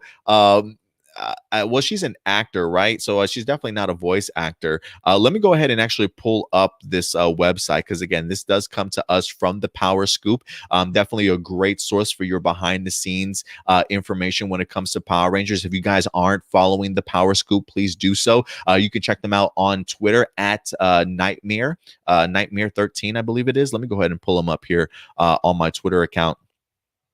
Because I honestly love the stuff that they do, man. They're so I don't know how they get half this information. At Nightmare 10, again at Nightmare 10, NIGHTMERE 10 at Nightmare 10, and then you can also check them out at the Power Scoop as well on Twitter. But yeah, this comes from them. It says Tackle has been cast in the role of Madame Indigo in Dino Fury, the 28th season of Power Rangers. This role is Tackle's first in Power Rangers, so she's never been on the show before. It is not known at this time whether the Madame Indigo character appears as a guest character in one episode or is recurring. Tackle's most recent acting credits include 800 Words back in 2017 and appearing in an on stage as part of Wellington, New Zealand's women's only comedy troupe, Hen's Teeth. Very nice. Ooh, so she's got some comedy chops to her as well. So yeah, doesn't exactly say. It says Dino Fury's first season just completed filming December 23rd.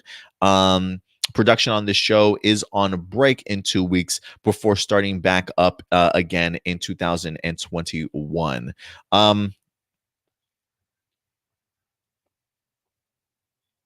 Now, man, they must go super quick when it comes. Sorry about the pause, guys. The only reason why it says, and that's a wrap on the final season or on the first half of Dino Fury. Now, I'm wondering if that's the first half of the first season or the first half of like the entire show itself. The only reason why I say that is a couple of weeks back, Simon Bennett, just before the Christmas break, did mention that they had 8 episodes completed. So maybe they had 8 episodes fully completed, but maybe they had completed filming on the other half of the first season. But maybe that is still in sort of post-production. So I don't really know how the scheduling works. I know that they have their Christmas break.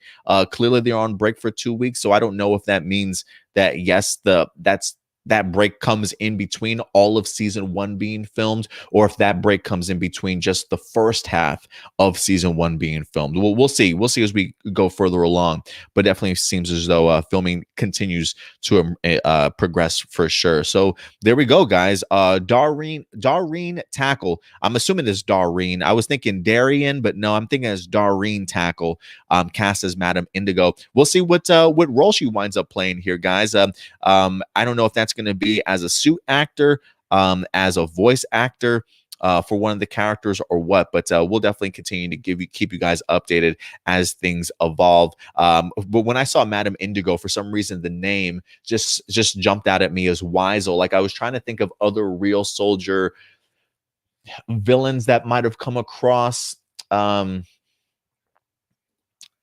I'm trying to think of that might actually fit that color scheme. You know what I mean? You know, when I think of Indigo, though, I do think of like a blue or like a purple type of thing. And when I think about that, I think of Weisel, who had just that big old flamboyant, blue top hat and cape and stuff, so a part of me is wondering if that's who she's gonna be playing, or just a random a random role some other place. But we'll see, guys. Once we wind up getting further details, we'll definitely go ahead and keep you up to date in regards to who Darreen Tackle is certainly gonna play. But the Power Scoop, once again coming through with some great casting announcements for us, guys. So we'll definitely keep you up to date as we wind up getting more information in regards to that. Our next topic that I want to go ahead and bring up for you guys today, in regards to things, we're going to actually switch gears, moving away from some Dino Fury and Power Ranger stuff, but we will be getting into the comic books a little bit. We have like just two more topics that we're going to be going ahead and breaking down for you guys and discussing before we get into your live viewer questions. So again, guys, before we even get into there, if you do have a live viewer question, whether it be in regards to any of the topics that we talked about, whether it's any of the Super Sentai shows you've watched, Power Ranger shows, whatever the case may be, submit your questions over to us at aplusmorphinominal@gmail.com. Again, aplusmorphinominal@gmail.com, and we'll certainly get to your question at the end of our episode, guys. All right, let's get into this next topic. Boom Studios continues with their Power Ranger comic books. We do know that we're currently in the ultimate era, the unlimited power era of Power Rangers as of right now, as we currently have Mighty Morphin and Power Rangers, both their own individual series over at Boom Studios. I think right now we're only 2 issues into both of those particular titles, but we have more coming on the way, ladies and gentlemen. Introducing to us Power Rangers Unlimited, Heir to the Darkness, as we have a one-shot that's upcoming that will be showcasing to us the origins of Astronema, and of course we've got Ecliptor here himself as well, guys. Really fantastic cover. I think this one is done by Dan Mora, if I'm not mistaken. He does some amazing covers and just some amazing artwork in general. But this is a brand new one-shot that will in fact be coming our way here in March this year. So March 2020 is going to be the big year. So let's actually go over to the article itself, because they did do a little bit of a preview for us in regards to what we can certainly expect from this series. So again, this is from Boom Studios' full March 2021 solicitation. So some of the things that they're upcoming. And so they show us Power Rangers Unlimited, Heir to the Darkness, issue number 1. What a beautiful cover that is, man. I cannot lie, having Dark Spectre in the background like that. So it says Astronema is one of the most popular Power Ranger villains ever, and her true origin is revealed for the first time in a one-shot directly connected to the events of Mighty Morphin and Power Rangers. Before she became a Power Ranger, a young girl named Corone was kidnapped by bounty hunters and brainwashed into the assassin known as Astronema by 2 of the greatest threats in the galaxy, Dark Spectre and Ecliptor. It says, but what is Dark Spectre's true plan?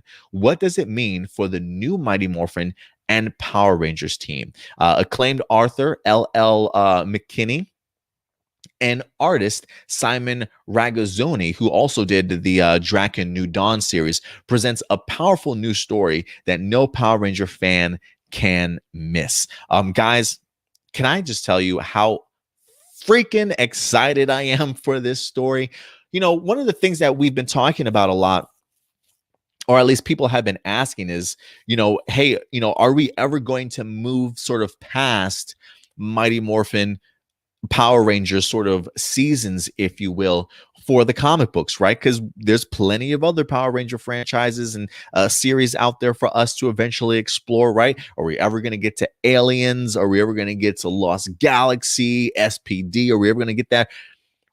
Well, it seems as though it seems as though they're slowly making their trek towards In Space. Now, In Space may come somewhere further on down the line, but I love the fact that they're starting to make these initial connections that took place years before In Space ever came to our doorstep as a kid on television, filling in sort of that blank time period, if you will, that we really don't have too much to go on besides maybe flashback sequences that we wind up getting, storyline ideas from In Space, also type of thing. So for this one shot to kind of come along and fill up that story, count me in, man. Count me in. I do find it interesting that Boom Studios is going back to the Dark Spectre Ecliptor well. Like, we literally just saw some of these characters highlighted in Draken New Dawn, utilized in a different way on a completely different dimension. So it's pretty cool that they are kind of showcasing these two same characters, if you will, but just on a different spectrum. I will say this: I am not too familiar with LL McKinney's writing, so I'm hoping that the storyline is going to be there. I am a little bit worried about the artist Simone Ragazzoni. You know, Power Rangers Draken New Dawn was okay to me as a mini series. I thought the first two episodes, first two issues were handled really well. I didn't think the conclusion to that mini series was as well put together as I personally was hoping for. Really left me wanting a little bit more. But there are aspects of, and that has nothing to really do with Rigazzoni, the artist, but from an artist perspective, like, I just wasn't the biggest fan of it, at least especially some of the character designs and the concepts that they wind up coming up with, especially for the new sort of Power Ranger team design that they came up with. Was not a fan of it at all. So I am a little bit worried to kind of see what he's going to be able to bring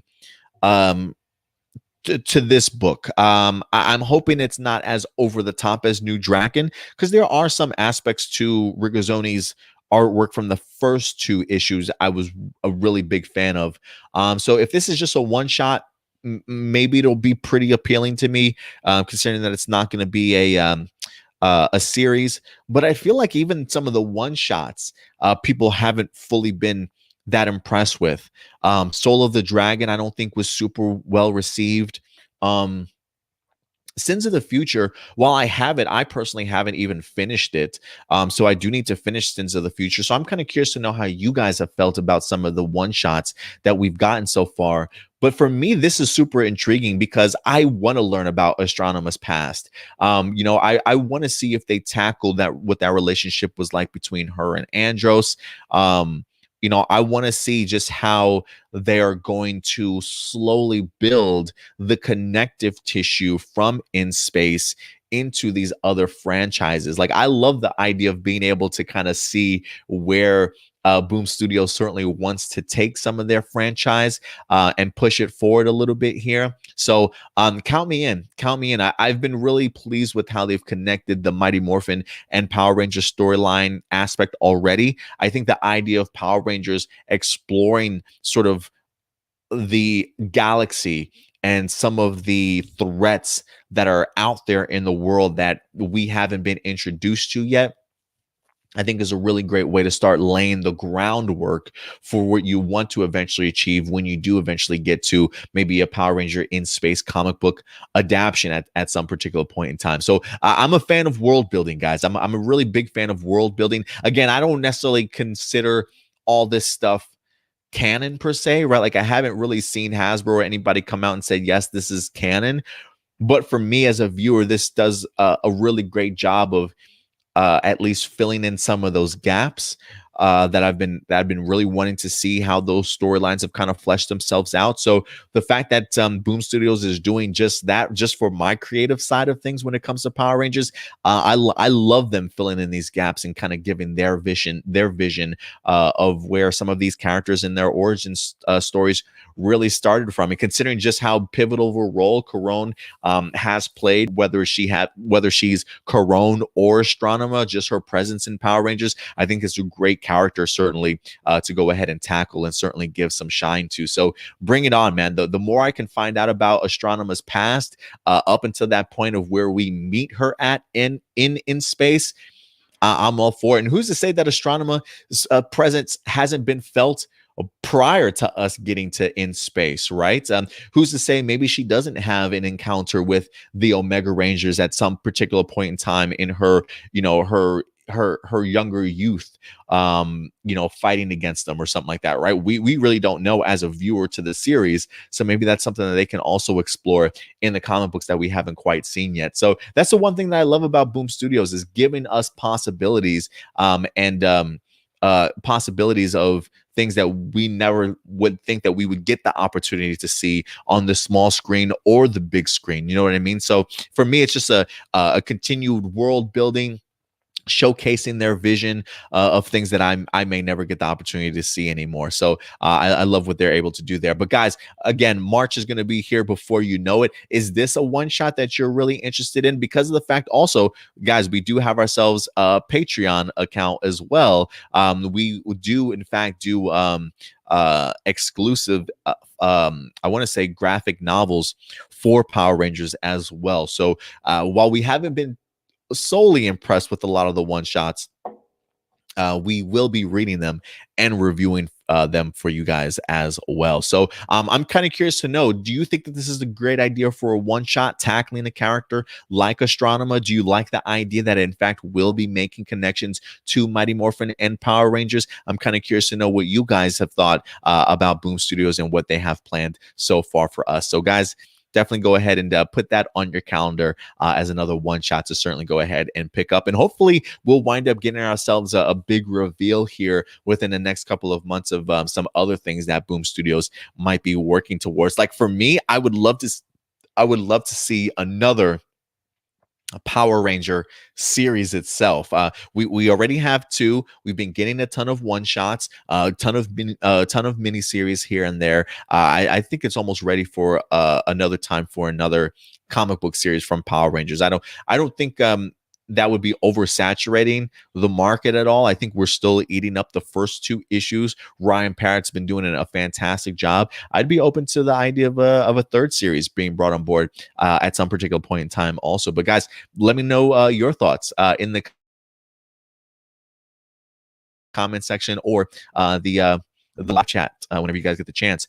And last but not least, ladies and gentlemen, as we round up our stories for this week, while we are in fact celebrating a brand new year in 2021, there is yet another anniversary season for us to certainly enjoy. And no, I don't necessarily mean the 45th anniversary of Super Sentai. We know we're certainly going to be celebrating that, but the 50th anniversary of Kamen Rider is here, ladies and gentlemen. It is in fact here. Kamen Rider, 50 years. Can you believe it? Since 1971. That's crazy. That's before I was even a thought in somebody's head about having me one day. Kamen Rider has been around forever. And honestly, if you ask me, still doing pretty strong with Kamen Rider Zero, that I think impressed some, whether or not it fell off to some people might say at towards the end. I felt like it was enough to definitely garner some people's attention. We definitely know that I really don't know how Saber's doing. I know we do reviews for Saber. Good old Stewart's coming through with his Kamen Rider Saber.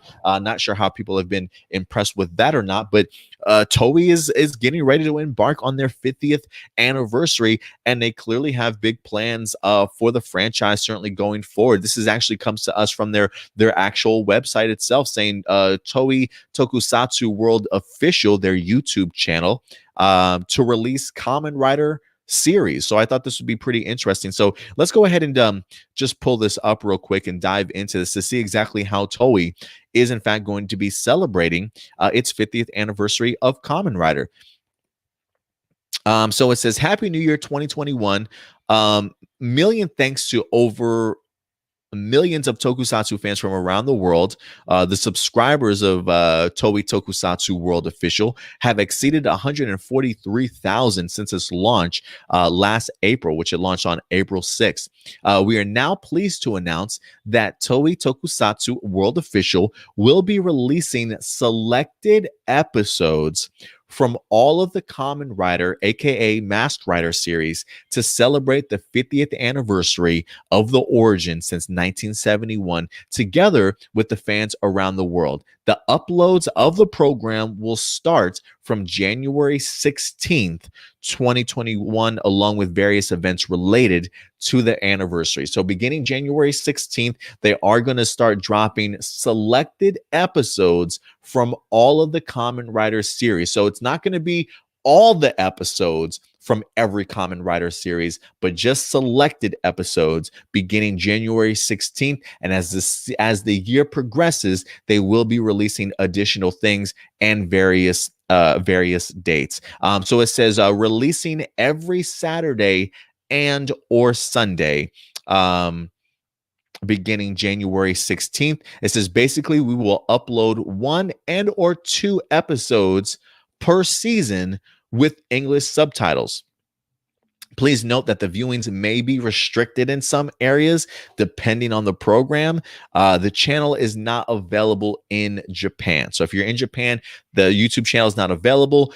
So hopefully there's no viewing restrictions in the area in which you live in going forward. But it says basically we will upload 1 or 2 episodes per series with English subtitles. So a part of me is kind of hoping like, hey, if we're going to be celebrating Kamen Rider's 50th anniversary, a part of me is hoping that they're going to be uploading maybe more than just 1 or 2 episodes, like maybe 1 or 2 episodes with English subtitled, and then maybe like 10 other episodes that are just in Japanese. Maybe something along those lines, but maybe it looks like they're just kind of dabbling all over the place with Kamen Rider. Really, they kind of give people just the idea of being able to have a place to find this stuff at, to jump on board with this particular fandom, see how you like a couple of episodes, and see if you want to kind of fully invest in learning a little bit more about this particular franchise. I always felt like Toei has always been very protective of their stuff, though. You know, I love the fact that they're at least simulcasting Ultraman Z. I think that's a really sort of great step. I mean, goodness, they're even working with Marvel for Ultraman to have like these Ultraman comic books. I think they're even going to be releasing another Ultraman Marvel comic book series as well. So Toei, for the most part, tends to be a little bit protective of some of their stuff when it comes to tokusatsu. But Ultraman seems to be thriving. Kamen Rider going into its 50th season seems to be thriving also. I would love to see if they made it available even more than they sort of already do.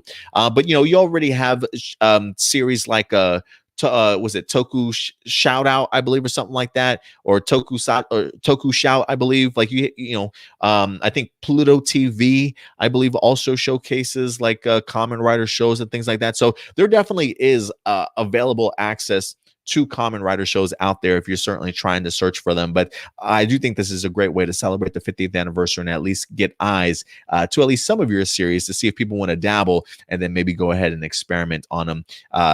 Experiment by like checking them out on their own time. But I'm kind of curious to know what you guys think. How are you guys planning on celebrating the 50th anniversary? Maybe I finally will take this year to go ahead and catch up to Kamen Rider Zero, or at least the new sort of Rewa era of Kamen Rider stuff, certainly going forward. But 50 years, man, that's certainly nothing to sneeze at, and it definitely feels as though they have no plans on slowing down anytime soon. So here's to another 50 years, Toei. Congratulations on the big anniversary, and we'll see what the future holds, guys. But yeah, 50th anniversary of Kamen Rider, nothing to sneeze at all, ladies and gentlemen. And I think other than that, here's another poster that they wind up putting up. I can't remember who designed this, but I managed to find this poster. I think this might be the official one that they put together. I don't know if this is an official one either, or if somebody put that together themselves, but I thought it was a great poster, to be honest with you. That's the one that we have showcased on our thumbnail for our video itself.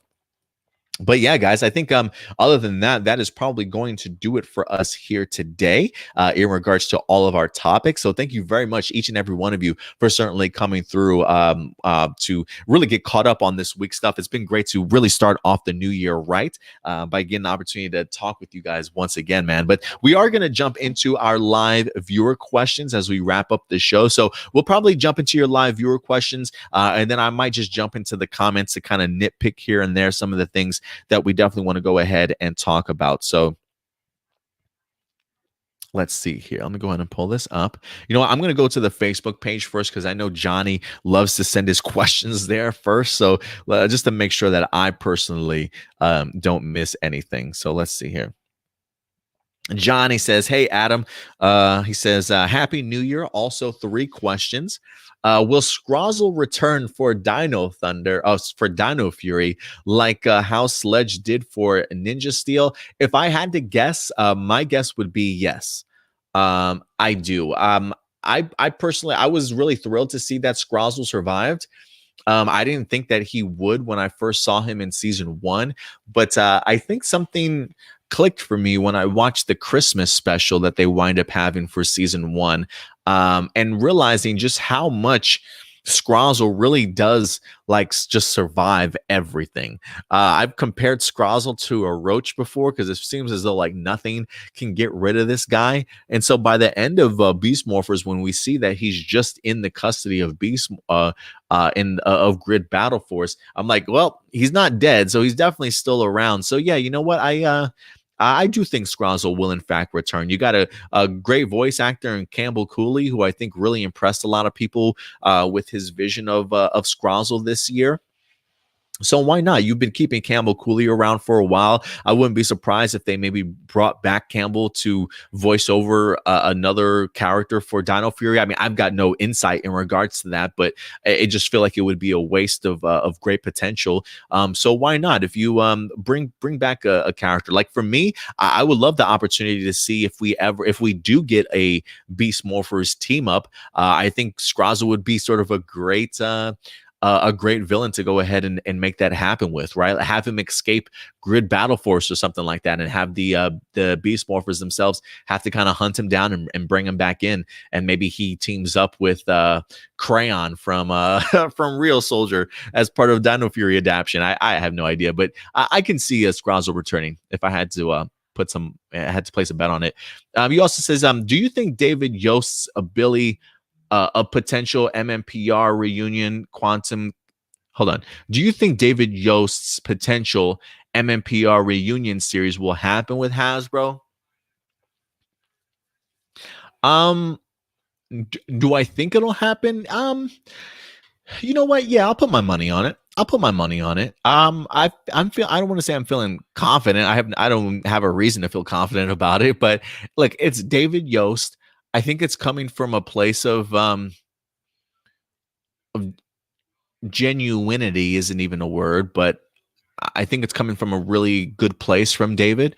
Considering just the past that David Yost has had with Power Rangers and just some of the terrible experiences that he's experienced when he was on set growing up, to see David Yost still compelled to be a part of Power Rangers, to create something Power Ranger related, and have him sort of at the forefront of it, of all things, I think really speaks to his passion of wanting to still be involved in the franchise in some way, shape, or form. And so I do think that he has good intentions for this. He says he's serious. If he's reached out to the OG cast, again, we don't know how the other cast feels about it. But I do think it would be at least something that, if not picked up, at least something that I think Hasbro, that Hasbro should at least entertain. To at least have a meeting with David Yost or his publicist, Zoom meeting or whatever, and kind of talk about this as a further development. So I'm keeping my fingers crossed that is in fact going to be the case. So yeah, I feel confident about it, but we'll see. I'm sure it's going to be a ton of roller coaster of a ride, a lot of loops to have to jump into. I'm sure Hasbro has their own idea of what they would like to do for the franchise kind of moving forward. And it's just a matter of, does David Yost's vision or his show, fit well into that? Do they feel that they can do something with it? So we'll see. But I'm feeling positive about it. I'm putting some positive vibes out there in the world that it'll happen. You say, if we get a new Power Ranger content from Jonathan Entwistle, what are the chances of seeing it on Paramount Plus? I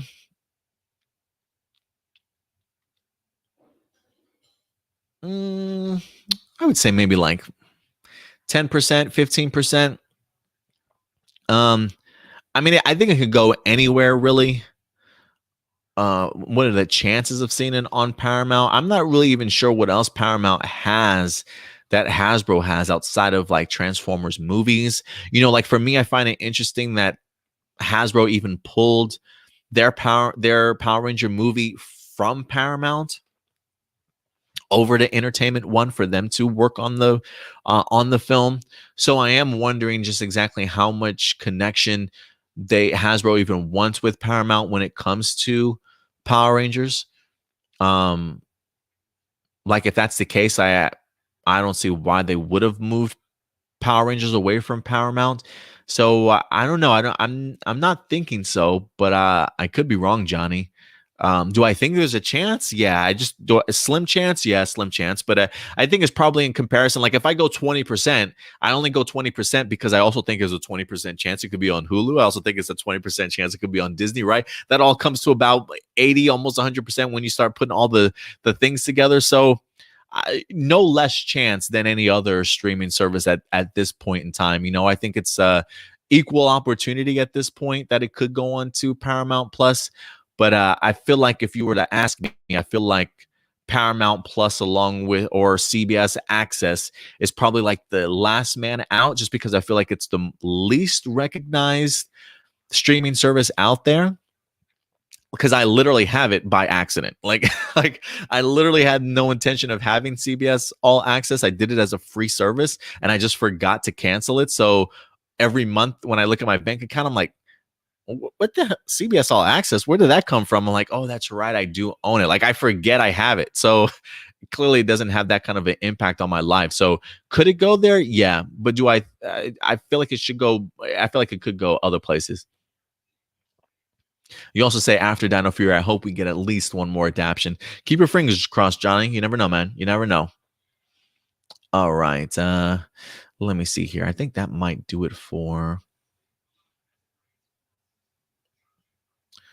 Yeah, I think that might do it for all of our comments on YouTube. I mean, on Facebook. Let me jump over to our. Oh, yeah, we do got ourselves a ton of questions today, guys. Thank you so much for the questions. All right. Jessica Friedman from like last week. Would you like to see Power Rangers series based on the comic books? And when is the rest of the Beast Morphers coming to Netflix? Oh, that's a good question on when it's coming to Netflix. I don't know if they've announced that as of yet as to when it's coming to Netflix. I wouldn't be surprised, though, if it comes to Netflix after Dino Fury has started. I don't know why. They just have a really weird way of releasing this stuff. So I don't know when the second half is going to be dropping. I thought that there was an announcement. Let me see. Second half of Beast Morphers. That was yeah, back in October, they just released the first 9. Doesn't say when though. So yeah, no idea there. Jessica, as to when it's coming down. Would I like to see a Power Rangers series based on the comic books? I do want to see a Power Ranger. I don't necessarily want to. I don't know if I want to see a Power Rangers series based on the comic books so much as I would love to see like a Power Ranger animated series, maybe continue some of the stories from the comic books. Like I wouldn't mind the idea of somehow adapting some of these bigger crossover events that Boom Studios have created, but I don't necessarily know if I want like episode 1 to be exactly that of issue 1 of Boom Studios. You know what I mean? Like I still want the animated series to be able to take its own liberties, similar to how the Boom Studios comic books kind of go, but also somehow integrated into the Shatter Grid. Like for me, when I think of the Power Rangers animated series, my mind always goes back to anthology series. The opportunity of having each episode told from a different Power Rangers squad point of view. Maybe 10 episode seasons.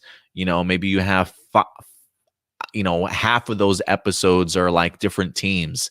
I think that would be a really great way of, instead of telling us the story directly from the comic books point of view, we can see some of the adventures of past Power Rangers teams and maybe how that leads up to, say, an event like Shattered Grid, but from their sort of points of view and perspectives, because the comic books really are only allowing us to focus on MMPR's team, if you will. But I think it would be really fascinating to kind of tell an anthology story of these other Power Rangers seasons, storylines in there, and then somehow form them to kind of have this shatter grid sort of meeting point. So I think it's definitely a ton of things that you can say. So I don't necessarily want it based solely off of comic books, but just kind of taking its inspiration from the comics is really where I would like to see it go.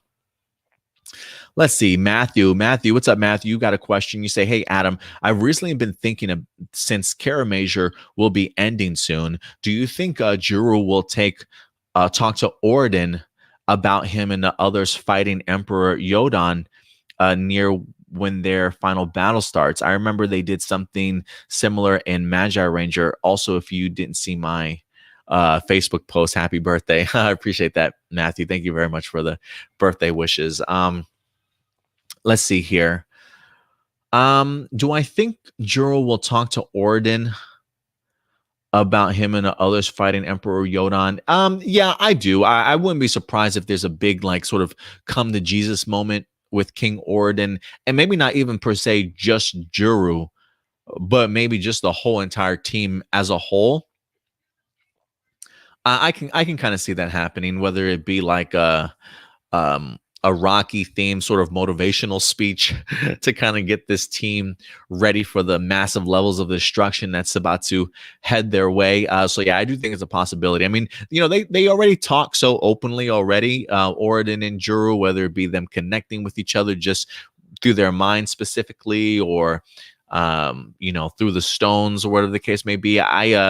I wouldn't be surprised if they do have a meeting or a talk before having to face off against Emperor Yodan. Let's see here, Randy. What's up, Randy? Randy's got a couple questions. He says, hey, Adam, how's it going? From good old Ram Jam. Thanks, Ram Jam. Appreciate you coming through. He says, hey, Adam, how's it going? And Happy New Year. Same to you, man. Two questions. Do you think in Power Rangers Dino Fury, we can potentially see team-ups or cameos from past Rangers? I feel like if we see anything, maybe team-ups more than cameos. I'm still going to keep my fingers crossed. I know Simon Bennett. Yes, I do know that Simon Bennett did clearly state that the idea of having cameos and things like that is going to be almost non-existent. Like, it's going to be probably almost nearly impossible to do just because of COVID and the pandemic. But, you know, we have known that they have had this, the story has been written for Dino Fury. So a part of me is wondering if in the story for Dino Fury, if there are any cameos, any guest appearances already kind of lined up when this story was written. So I'm kind of hoping that maybe if we get a cameo, while it's not going to be as big as I was hoping for, maybe it's at least one person, maybe a team up with the past Beast Morphers cast, and maybe that's about it. I'm really not going to expect anything big and elaborate and over the top for Dino Fury when it comes to cameos and team ups. I am going to keep my levels of expectations really low in regards to that. So whatever I do see will surprise me. But I if I had to lean anything, maybe the team up, just because they've, you know, that they've been part of this crew before. They have had sort of exemptions, or I don't even know they had to worry about that stuff when Beast Morphers was in the process of filming. But because of the fact that they were on the cast or the crew in the past, I am wondering if New Zealand would make an exemption for them, and maybe for just a few people that they needed. Like, who's to say that they didn't bring in some of these cameos of people and then sort of write those episodes off first? You know what I mean? I don't know. I just know it's going to be really difficult. So if we do have our expectations high for those Ram Jam, I would say let's pump the brakes on those a little bit and kind of take down our levels of expectations, or I don't want to say levels of excitement, but what we were expecting, I think we need to roll back on a little bit just because of how everything's happening right now. Do you think Hasbro could adapt Uchu Sentai Q Ranger into Power Rangers and make it a space type theme? Maybe have Andros be like a mentor for the team. I mean, I honestly always think that I've always thought that they could adapt Q Ranger. Whether or not they want to, I think is another thing. You know, one of the rumors that we had been hearing for the longest time was the idea that, you know, they didn't want to do Q Ranger for a number of reasons. One of the reasons just being the safety of kids, because I think the Yellow Ranger's helmet has this point at the very end of it that could be used as like a choking hazard. And I know people laugh that off, but when your number one priority is to make toys, that's not a laugh about concept or an idea. You know what I mean? Like that kind of stuff does happen. I don't know if that's the only reason why it's not being adapted. But maybe it's a possibility. But do I think they could adapt one? Absolutely. I think they could adapt Q Ranger if they truly wanted to. You know, even though I'm not a parent and I don't have a kid, I can just imagine being a parent, walking into the living room in the middle of the night and my kid didn't pick up their damn toy and I step on some damn Yellow Ranger helmet and I gotta pick this thing out of my freaking foot. You know what I'm saying? Like I'd be cursing up a storm, pissed at my kid would get a whooping, going to bed, you know, like go to sleep crying because I stepped on his damn toy he didn't clean up. Like I would feel terrible. So regardless, do I think they could do it if they wanted to? Sure. Whether or not that's their intentions, I don't know. You know, are they still going to adapt Super Sentai footage? You know, could they still do it original footage if they wanted to? I'm sure they probably could, but who knows? Q Ranger has always been up there as a season that I certainly would like to have seen adapted along with Zyuohger, but I don't think we'll get to see either of those. But I have always kind of speculated Q Ranger would make for a fantastic in space a season. I really would have loved to have seen it to be like a sequel or its predecessor, if you will. But I will say this, you know, if you guys are interested in Uchu Sentai Q Ranger, Stuart, who has been doing a great job on his Kamen Rider Saber reviews, he does have a pitch idea. I believe Jason Bischoff a couple of months back might have pitched his own idea as to how adapt Q Ranger. Well, Stuart actually has his pitch of how he would adapt Q Ranger. I believe he's going to be titling it Power Rangers Space Squad. And he does have it set to go ahead and release this Sunday for you guys. So definitely go ahead and check back with us this upcoming Sunday afternoon. I believe it's going to be dropping like either 2:30 in the afternoon or 3 o'clock in the afternoon Central Time this Sunday, as in tomorrow. So you guys will get the opportunity to see how Stuart would certainly pitch his idea for a adaptation to Q Ranger titled Power Rangers Space Squad. So definitely go ahead and check it out. Again, he actually, I think, has it already set up and ready to go. It's just set to go ahead and premiere tomorrow. So we definitely do have some extra content for you guys tomorrow. So definitely go ahead and check that out. But thank you, Randy. I appreciate you coming through with that question. Let's see here. Dino Knights Fights for Your Rights, also known as AJ, coming through. AJ says, when you first watched Gokaiger, did you ever think that they would have the massive 199-year Ranger crossover? And what do you think made it so epic? I mean, epic. I mean, goodness, just every past Sentai season you could possibly imagine being in there blew my mind, to be honest with you. The level of the fight choreography, how epic of a scale it was, just truly blew me away in all aspects of it. Great storytelling, great ways to pass on all these powers to a next sort of generation. I just thought it just all came together really, really well. I mean, after 35 years, to utilize that as a great way to push forward for the next 10 years or the next 35 years. I just thought they did a brilliant job with the 199 Great Hero Battle, which, mind you, we do have a watch along on our YouTube page for that specifically. So if you want to revisit that movie, we do have a watch along on our channel. You can watch our video while we watch right along with you if you guys want to. There's a timestamp available and everything. So, did I ever think that they would have a massive crossover? No, I mean, I knew it was celebrating the 35th anniversary, but I was not expecting the crossover. So I'm super pumped that they did it, to be honest with you. And again, if you guys are in fact interested, we do in fact have ourselves a Patreon account. Again, patreon.com/A+opinions, where we do offer early access to our Gokaiger reviews. I think right now we're about on episode 8 or 9, if I'm not mistaken. on our Patreon account. But beginning this week, I believe we will be releasing at least the first episode of our Gokaiger reaction. So you guys can certainly go ahead and check it out. So we do have early access to Gokaiger. Again, we're about 8 or 9 episodes ahead of the general public.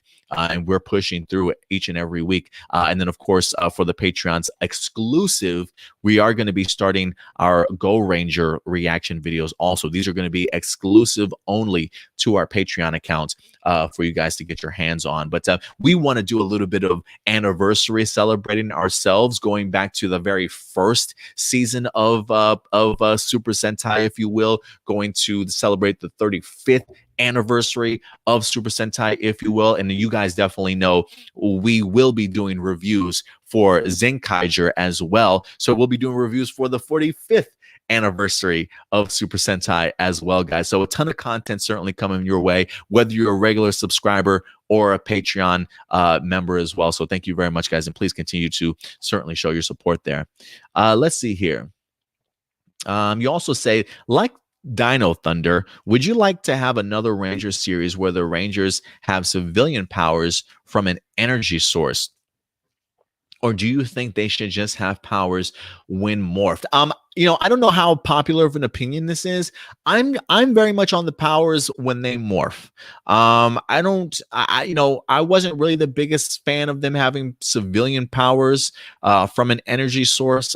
So for me, I feel like get your powers when you morph. I also felt a little bit weird about it when I watched it in the Power Ranger movie that they were able to get certain abilities, if you will, from having that Power Ranger power. For me, it kind of almost defeats, I don't want to say defeats the purpose, but it's like, so you're strong now, but you're just stronger when you're, and I don't really like that mentality. I'd rather them have to focus a lot more on their inner strengths, what makes them strong as an individual when they're in a civilian mode, and then really rely on their powers when they wind up sort of transforming. So that's just me, though. That's just me. You also say, for everyone else, what do you think of the morph call for Dino Fury that was leaked on Chance's IG before being deleted? Dino Fury keys activate lightning power. I mean, that doesn't even. The morph call, I don't really like that. I don't really like that. Dino Fury keys activate lightning power. No, that's stupid. Sorry, that's dumb. Anyway, moving on. I just don't like the term. I hope that's not the case. I hope that's not the case. And when I think of Real Soldier, I'm trying to think of like keys. I don't really think of those as keys, but so it just feels like I don't really think of them as keys, but maybe. L'Oreal, what's up, L'Oreal? She's got a couple questions for us, aka Blossom. She says, what are you expecting from Power Rangers this year? A bunch of mind-blowing announcements, to be honest with you. What we talked about at the very top was Power Rangers is clearly leaving Netflix to a certain extent in 2021. Where will Power Rangers past library go? Will it go anywhere, right? Nickelodeon. What's to happen with the fate of Power Rangers and Nickelodeon come 2021? Will we get ourselves a brand new contract, right? That's another question. And then we just had another one. I'm pulling a complete blank off the top of my head as to where will Power Rangers go sort of after this, right? We don't really know what Jonathan Entwistle is up to. We don't really know what the movie is up to. So I'm thinking 2021 this year is going to be the announcement, Power Ranger announcement heaven, man. Whether it's going to be good news or bad news, who's to say? But I do think that this is going to be huge announcements galore for 2021. So definitely keep your eyes tuned, guys. Which old Sentai do you want to see for your watch-alongs? Well, we already said we're definitely going to be revisiting Go Ranger as an exclusive for our Patreon account. So we definitely will be exploring that as an old season. And we're probably going to do some exploring of Jack once we get done with Go Ranger. Really paying homage to the idea of anniversary seasons. We got Zenkaiger, who gets his you know, his design specifically from Go Ranger and Jack, right? Combined, the Big One and uh, and Aqua Ranger. So for me, that's one of the reasons why I really wanted to explore Jack and Go Ranger too, because I've never seen either of those seasons, and one, I want to go ahead and celebrate the anniversary for the 45th as well. So that's definitely where our Super Sentai mindset is kind of at as of right now, focusing on anniversary seasons and the beginning of Super Sentai. So those will be the two that I definitely tackle this year. And then if we have time for other past Super Sentais, we definitely will go ahead and do some more. As far as watch alongs though, because the watch alongs I definitely want to do live, right? Like the Go Ranger, the Jack stuff, you know, Go Kindra, all those are reaction videos. But I would like to do some watch alongs for Power Rangers as a whole. Maybe not necessarily watch alongs for Super Sentai, because those are a little bit more difficult to try and find. But that's one of the reasons why I was trying to do Power Ranger watch alongs, because again, we had planned to do one for Dino Thunder. But now that Netflix is taking down Dino Thunder, I don't know if there's a place where we can kind of sit down and watch all these shows together now for Power Rangers. You know what I mean? So it really kind of puts a damper on some of my plans for my Power Ranger watch alongs. But maybe I can knock out at least this watch along. Maybe I'll try and do that before I'll have to look at the calendar and see how much time I have before it leaves, and maybe try and come up with a plan to maybe at least do the Dino Thunder watch along before it goes away, and then and then pretty much just patiently wait to see where Power Rangers past series winds up landing. And then once we know that, then we'll come back and really start doing more watch alongs for sure. Let's see here. Is it a shock that Kamen Rider is 50 years old? I mean, it is a little bit of a shock. I mean, clearly it's doing something right to be around that long. You know what I mean? Clearly appealing to a ton of people. But yeah, hopefully to another 50 years also. Let's see here.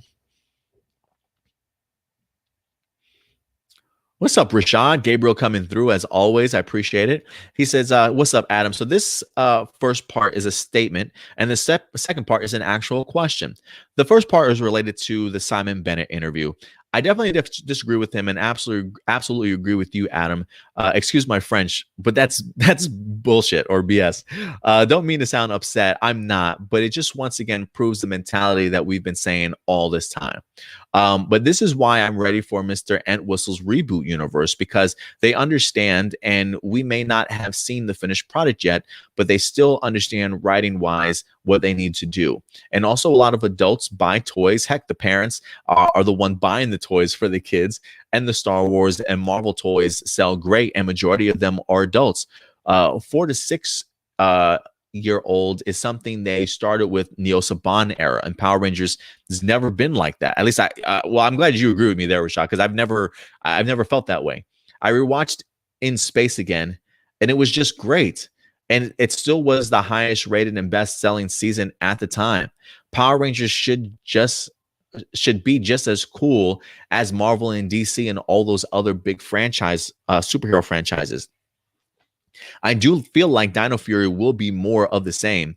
I'm still looking forward to it to a degree, but that's why, again, I'm super excited to see what Jonathan Entwistle does and the non-kid projects and this movie.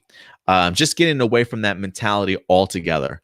Also, for the second part, my question is related to Kamen Rider. As a big fan of the franchise, with it is going to YouTube for the 50th anniversary, where do you see it going as far as more of a push in the US? That's a good question. You know, the one thing we've mentioned is the idea that when it comes to Toei, they really are really protective of their content. You know, a part of me would be curious if they would be interested in adapting it for US, also bringing back the Masked Rider. I don't see that happening, honestly. I feel like if anything, like they would probably just Man, I don't know. I feel like if anything, maybe their push will continue with how they have it now, just providing more stuff though. I mean, we've been, like I said, Pluto TV offers Kamen Rider. Um, Tokushoutsu, I think, talks about Kamen Rider. Their YouTube page. I don't know. I think that's probably maybe about the extent that they want to go here in the US, but just putting more of it out there where they're at already, if that makes sense, right? I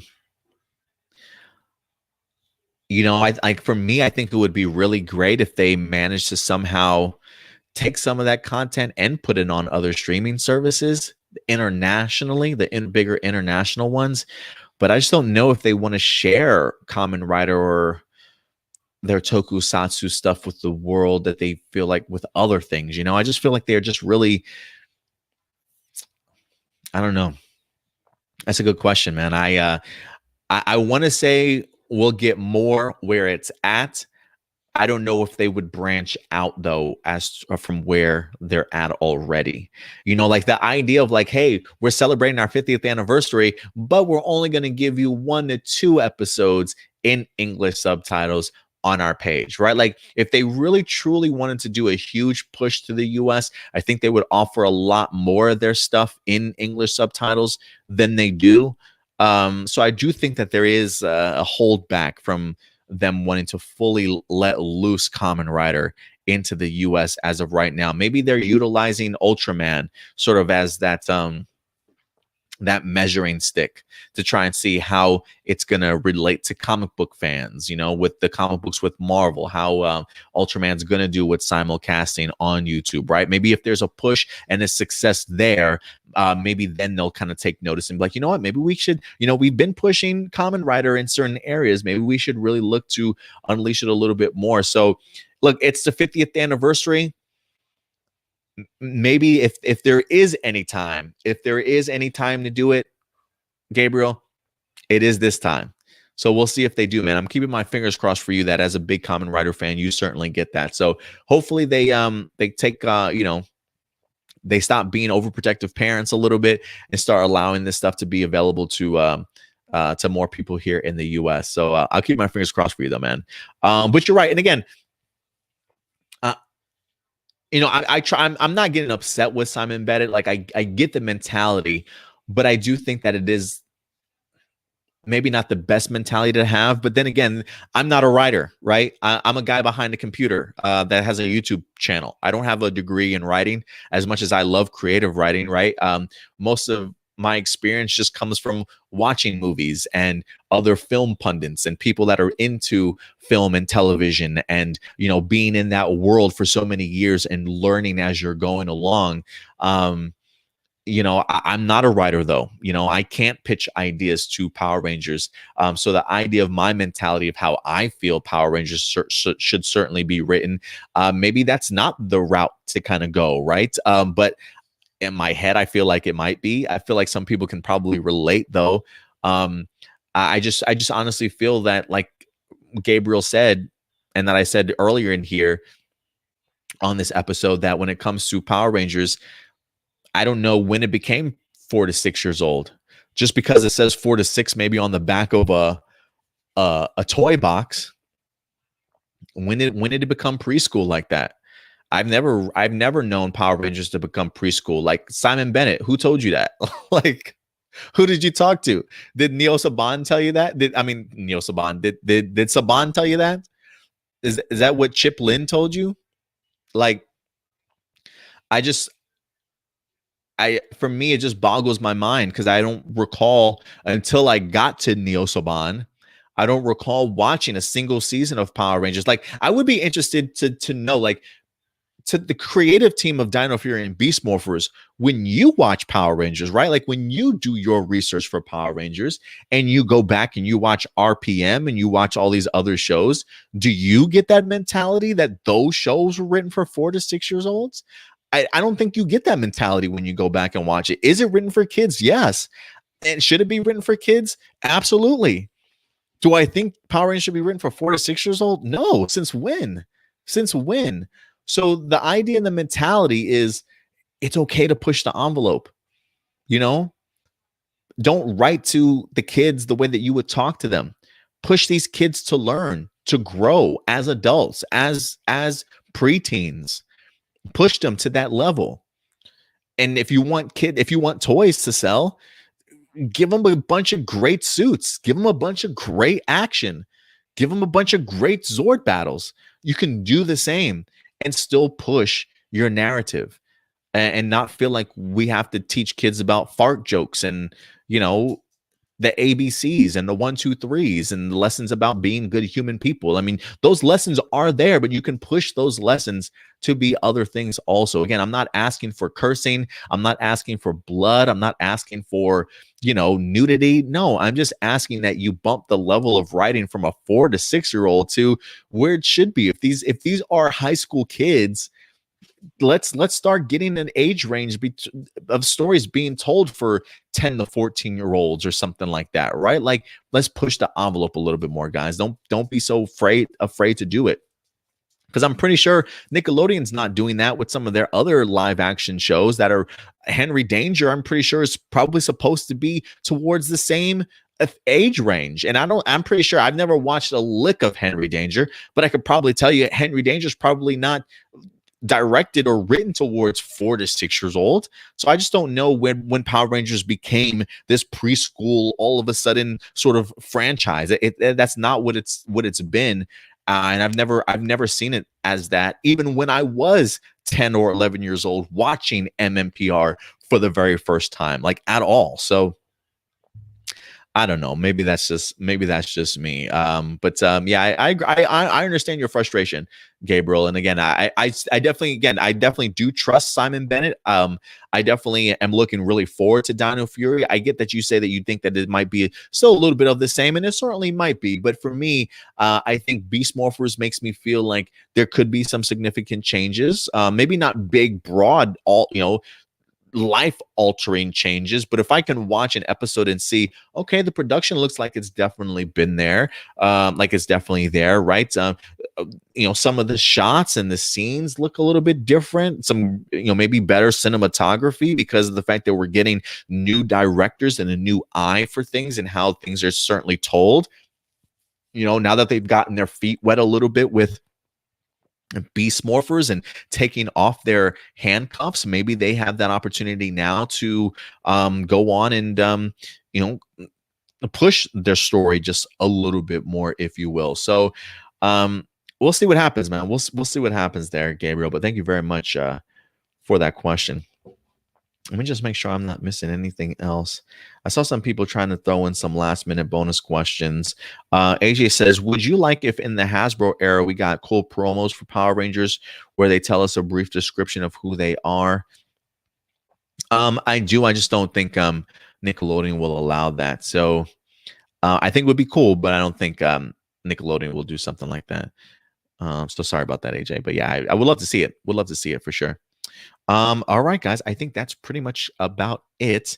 I know I've got a ton of comments in here, so I'm not going to be able to get to everybody tonight. So I will post just some random ones here. Red is not a flavor. What's up, Red is not a flavor? Appreciate you coming through, man. He says, I wish Disney never sold the rights back to Saban. Imagine if Disney went full in on PR. We could have had a Mandalorian type show based on the Phantom Ranger. I mean, I love where your mind's at, Red. I really do love where your mind's at. But who knows where Disney would be at? We can all speculate that it certainly might be different. But what's to say that Disney's mentality about how they thought about Power Rangers would have ever changed? I mean, maybe we would have continued to have gotten some solid episodes without some solid seasons without Disney maybe pulling their full power behind it. But maybe once they started unleashing things like Star Wars and Marvel, maybe they started to realize, you know what, maybe we do have gold in Power Rangers and we can really kind of put something together here. So not to say that Disney would have handled it differently now, but certainly fun to think about for sure.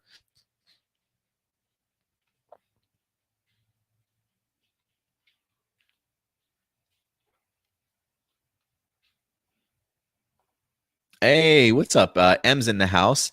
Let's see here. M said, "Hey Adam, happy New Year from me." They say, "I really hope the Tubi rumor is not true. I mean that they want to make PR bigger and mainstream again. So Tubi must and seems really unlikely. I hope they move to another big streaming service." This news was really out of nowhere. Yeah, the news did certainly come out of nowhere, and I'm in agreement with you there. Also, M, I get the easy accessibility maybe of Tubi TV, considering the fact that for me, somebody that lives in the US, that I might have heard of it, but have really no idea its place in the world, like what Tubi TV truly is. I think the idea of taking Power Rangers and moving it there is like just putting a nail in the coffin, or at least like not utilizing your fullest potential. Like, it's hard to imagine that a company like Hasbro, when you have a franchise that you put so much money towards, that you would just dump it onto Tubi TV, where it's only available, I think, just in the US. Like, just you immediately just lose your international fan base also. At least that's why, because I think Tubi is just for US. I could be wrong, but yeah, when you have a blueprint of trying to grow Power Rangers and making it more mainstream, it does feel backwards to move it to Tubi. So again, that's just a rumor. Nothing's been confirmed. The only thing that we do know is that come January 31st and February 1st, a huge majority of our Power Rangers series will be taken from us off of Netflix, without really a home as of right now being let go. So we'll see. We see.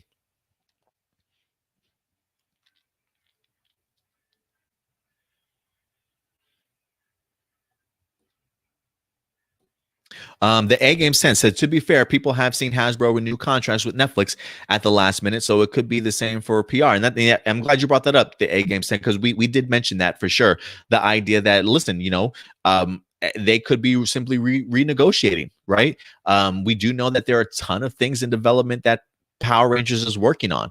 Jonathan Entwistle has an animated show he's working on, a movie and a non-television series. Who's to say that they don't want to rework the contracts that they have now, to where maybe if they do put this new stuff onto Netflix, maybe included in that deal is something in regards to their Power Ranger library, right? So we truly don't know, but licenses do expire. Sometimes that they, maybe they have plans on moving it someplace else, right? Like maybe somebody else purchased the licensing rights that we're not aware of, and it'll go someplace else, or maybe they are in the process of trying to renegotiate or holding out until we wind up getting more information about what Hasbro plans on doing with their next group of series. So not out of the question, and that's one of the possibilities that we brought up. That's why we said, let's not freak out yet. I mean, it is a bummer that we're losing our shows, because at the end of the day, we don't know where they're going to go and how long they're going to be gone for,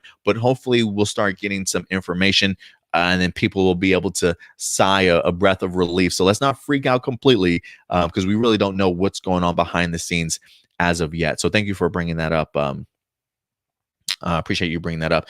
Doomsday says, I wish I could see Go Ranger reaction, but unfortunately my mom won't let me get Patreon. It's certainly more than okay, Doomsday. Listen, I mean, we do have different tiers. We've got like a $1 tier, which allows you access to all the audio versions of our shows. We also have a Discord community, guys, where we're trying to build a community for A+ Morphinominal, where I think, again, the $1 a month tier, you get access to the Discord community. So we all have a place where outside of this YouTube channel, we can all connect with one another and talk about Super Sentai, Power Rangers, Marvel, DC, a little bit of everything, honestly. It's a little bit of a nerd hub for all of you guys. And I think there's some other things up there also. Special shout outs for Patreons who wind up subscribing. So yeah, we got $1 tier, $5 tiers, $10 tiers, and we continue to grow and add things and move things around as we continue to grow. So definitely a little bit available for everybody, Doomsday, but hopefully eventually, man, you'll be able to join up. But trust me, again, we have some early access things that will be available only to Patreons, and then eventually we'll jump out to our YouTube page. So trust me, we haven't forgot about the general public at all. We still want to bring eyes to our channel, so you'll still be able to see a little bit of everything. The Eternal, what's up, the Eternal Rage? Appreciate you coming through.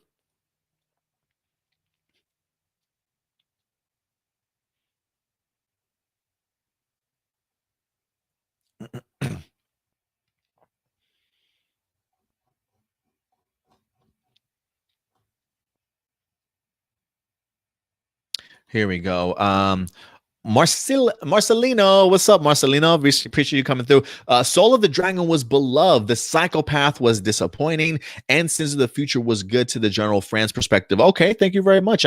Maybe it was just me that wasn't the biggest fan of Soul of the Dragon then, but I'm glad that you guys really enjoyed it. The Psychopath is the one that I have not picked up yet, that I definitely need to go ahead and definitely go ahead and check out. But yeah, so I am kind of curious to know how you guys certainly feel about the idea of let's see here. So I am kind of curious to know what you guys think about some of those titles. All right, I think I found a bunch of comments that I'm down the line.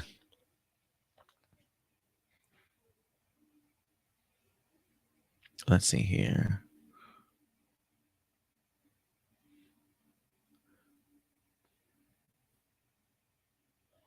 Let's see. Noah, what's up, Noah? Why do you think Dino Fury have to be 2 seasons? And what do you want to see in Dino Fury? Well, I don't necessarily know if it has to be 2 seasons. I just don't know if I don't really know what the outcome is going to be yet in regards to that, right? I mean, they've highlighted the idea of it being 2 seasons. I mean, it just depends on how they want to break it down, right? I mean, they could. I'm hoping that maybe if they do it as 2 seasons, that it doesn't take us 2 years to get through, but we'll see. I don't think it has to be, but just maybe just a preference.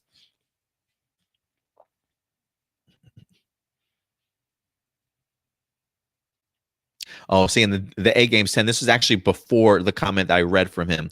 He says, "Hey, Adam, let's get this out of the way about this Netflix stuff. I don't think it's a good idea for PR to move to Tubi. One thing is that Tubi isn't international." So yeah, he did confirm that it wasn't international for us. Yeah, again, the Tubi thing is a rumor. I don't think we've heard anything. I think people are just assuming Tubi because of the fact that Hasbro does have like their cartoon Transformers, their GI Joe stuff all over there. So I think that's why they're thinking it might get moved there, but we'll see what happens.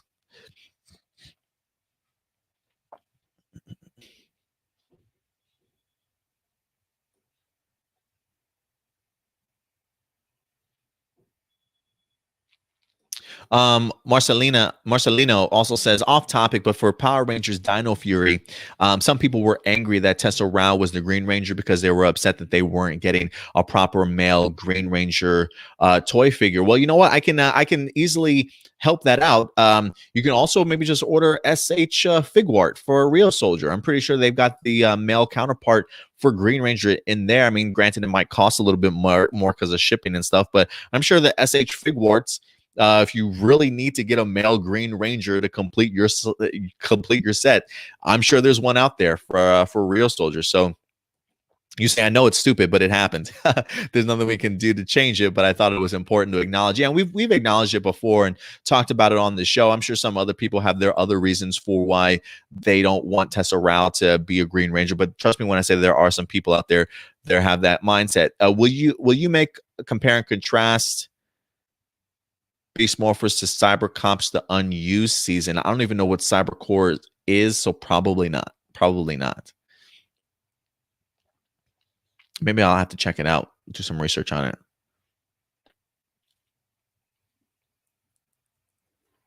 Christopher, he says, I've only read the trade for Shattered Grid and loved it. Are there any other trades I should go out of my way to read? I am wondering if the Necessary Evil stuff is put together in a trade. That was really the introduction to the Omega Rangers and stuff. I think that was pretty solid. So yeah, if Necessary Evil is available as a trade, I would recommend that. What's canon of the comics? Are they in line with the show and filling gaps, or is it slightly an alternate timeline? So the comic books, I've never really considered the comic books canon, all like officially, although I personally like to think that it is from my own imagination. Because I do feel as though they are kind of in line with the show. Because look, there are gaps in time periods of the show that we just don't get the opportunity to explore. And I think the comic books do a really good job of filling that in. Sometimes it feels as though maybe they're taking maybe too many liberties, and then it feels like maybe it's jumping the shark from the show. So I think it feels like a little bit of both sometimes, Christopher, to be honest with you. Like sometimes it does feel like it could be a slightly alternate timeline, but there are moments where they do such a good job of trying to find a space to kind of fit these issues or this moment in time into the television show. So for me, it definitely does add to it, but I don't necessarily know if I would consider it official canon, but for me, it does help kind of fit in the points. You know what I mean? Doomsday says, I just now realized that Adam took down the Beast Morphers no spoiler please icon. I did, except for this one. No. Yo, I forgot. Maybe I just didn't connect. Maybe I just didn't create a solo overlay for live viewer questions without the Beast Morphers, because all the other ones don't have the Beast Morphers no spoilers please except for the live viewer questions. Damn it, I thought I had it, but I forgot about this one. All right.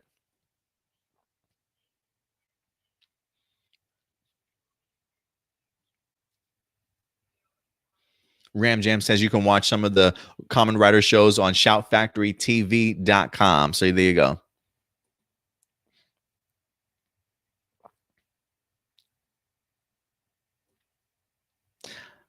Thomas Franco, what's up, Thomas? He says, hey, man, happy New Year. Appreciate you coming through, Thomas. Thank you, man. Appreciate that. Hopefully your holiday and everything went really well.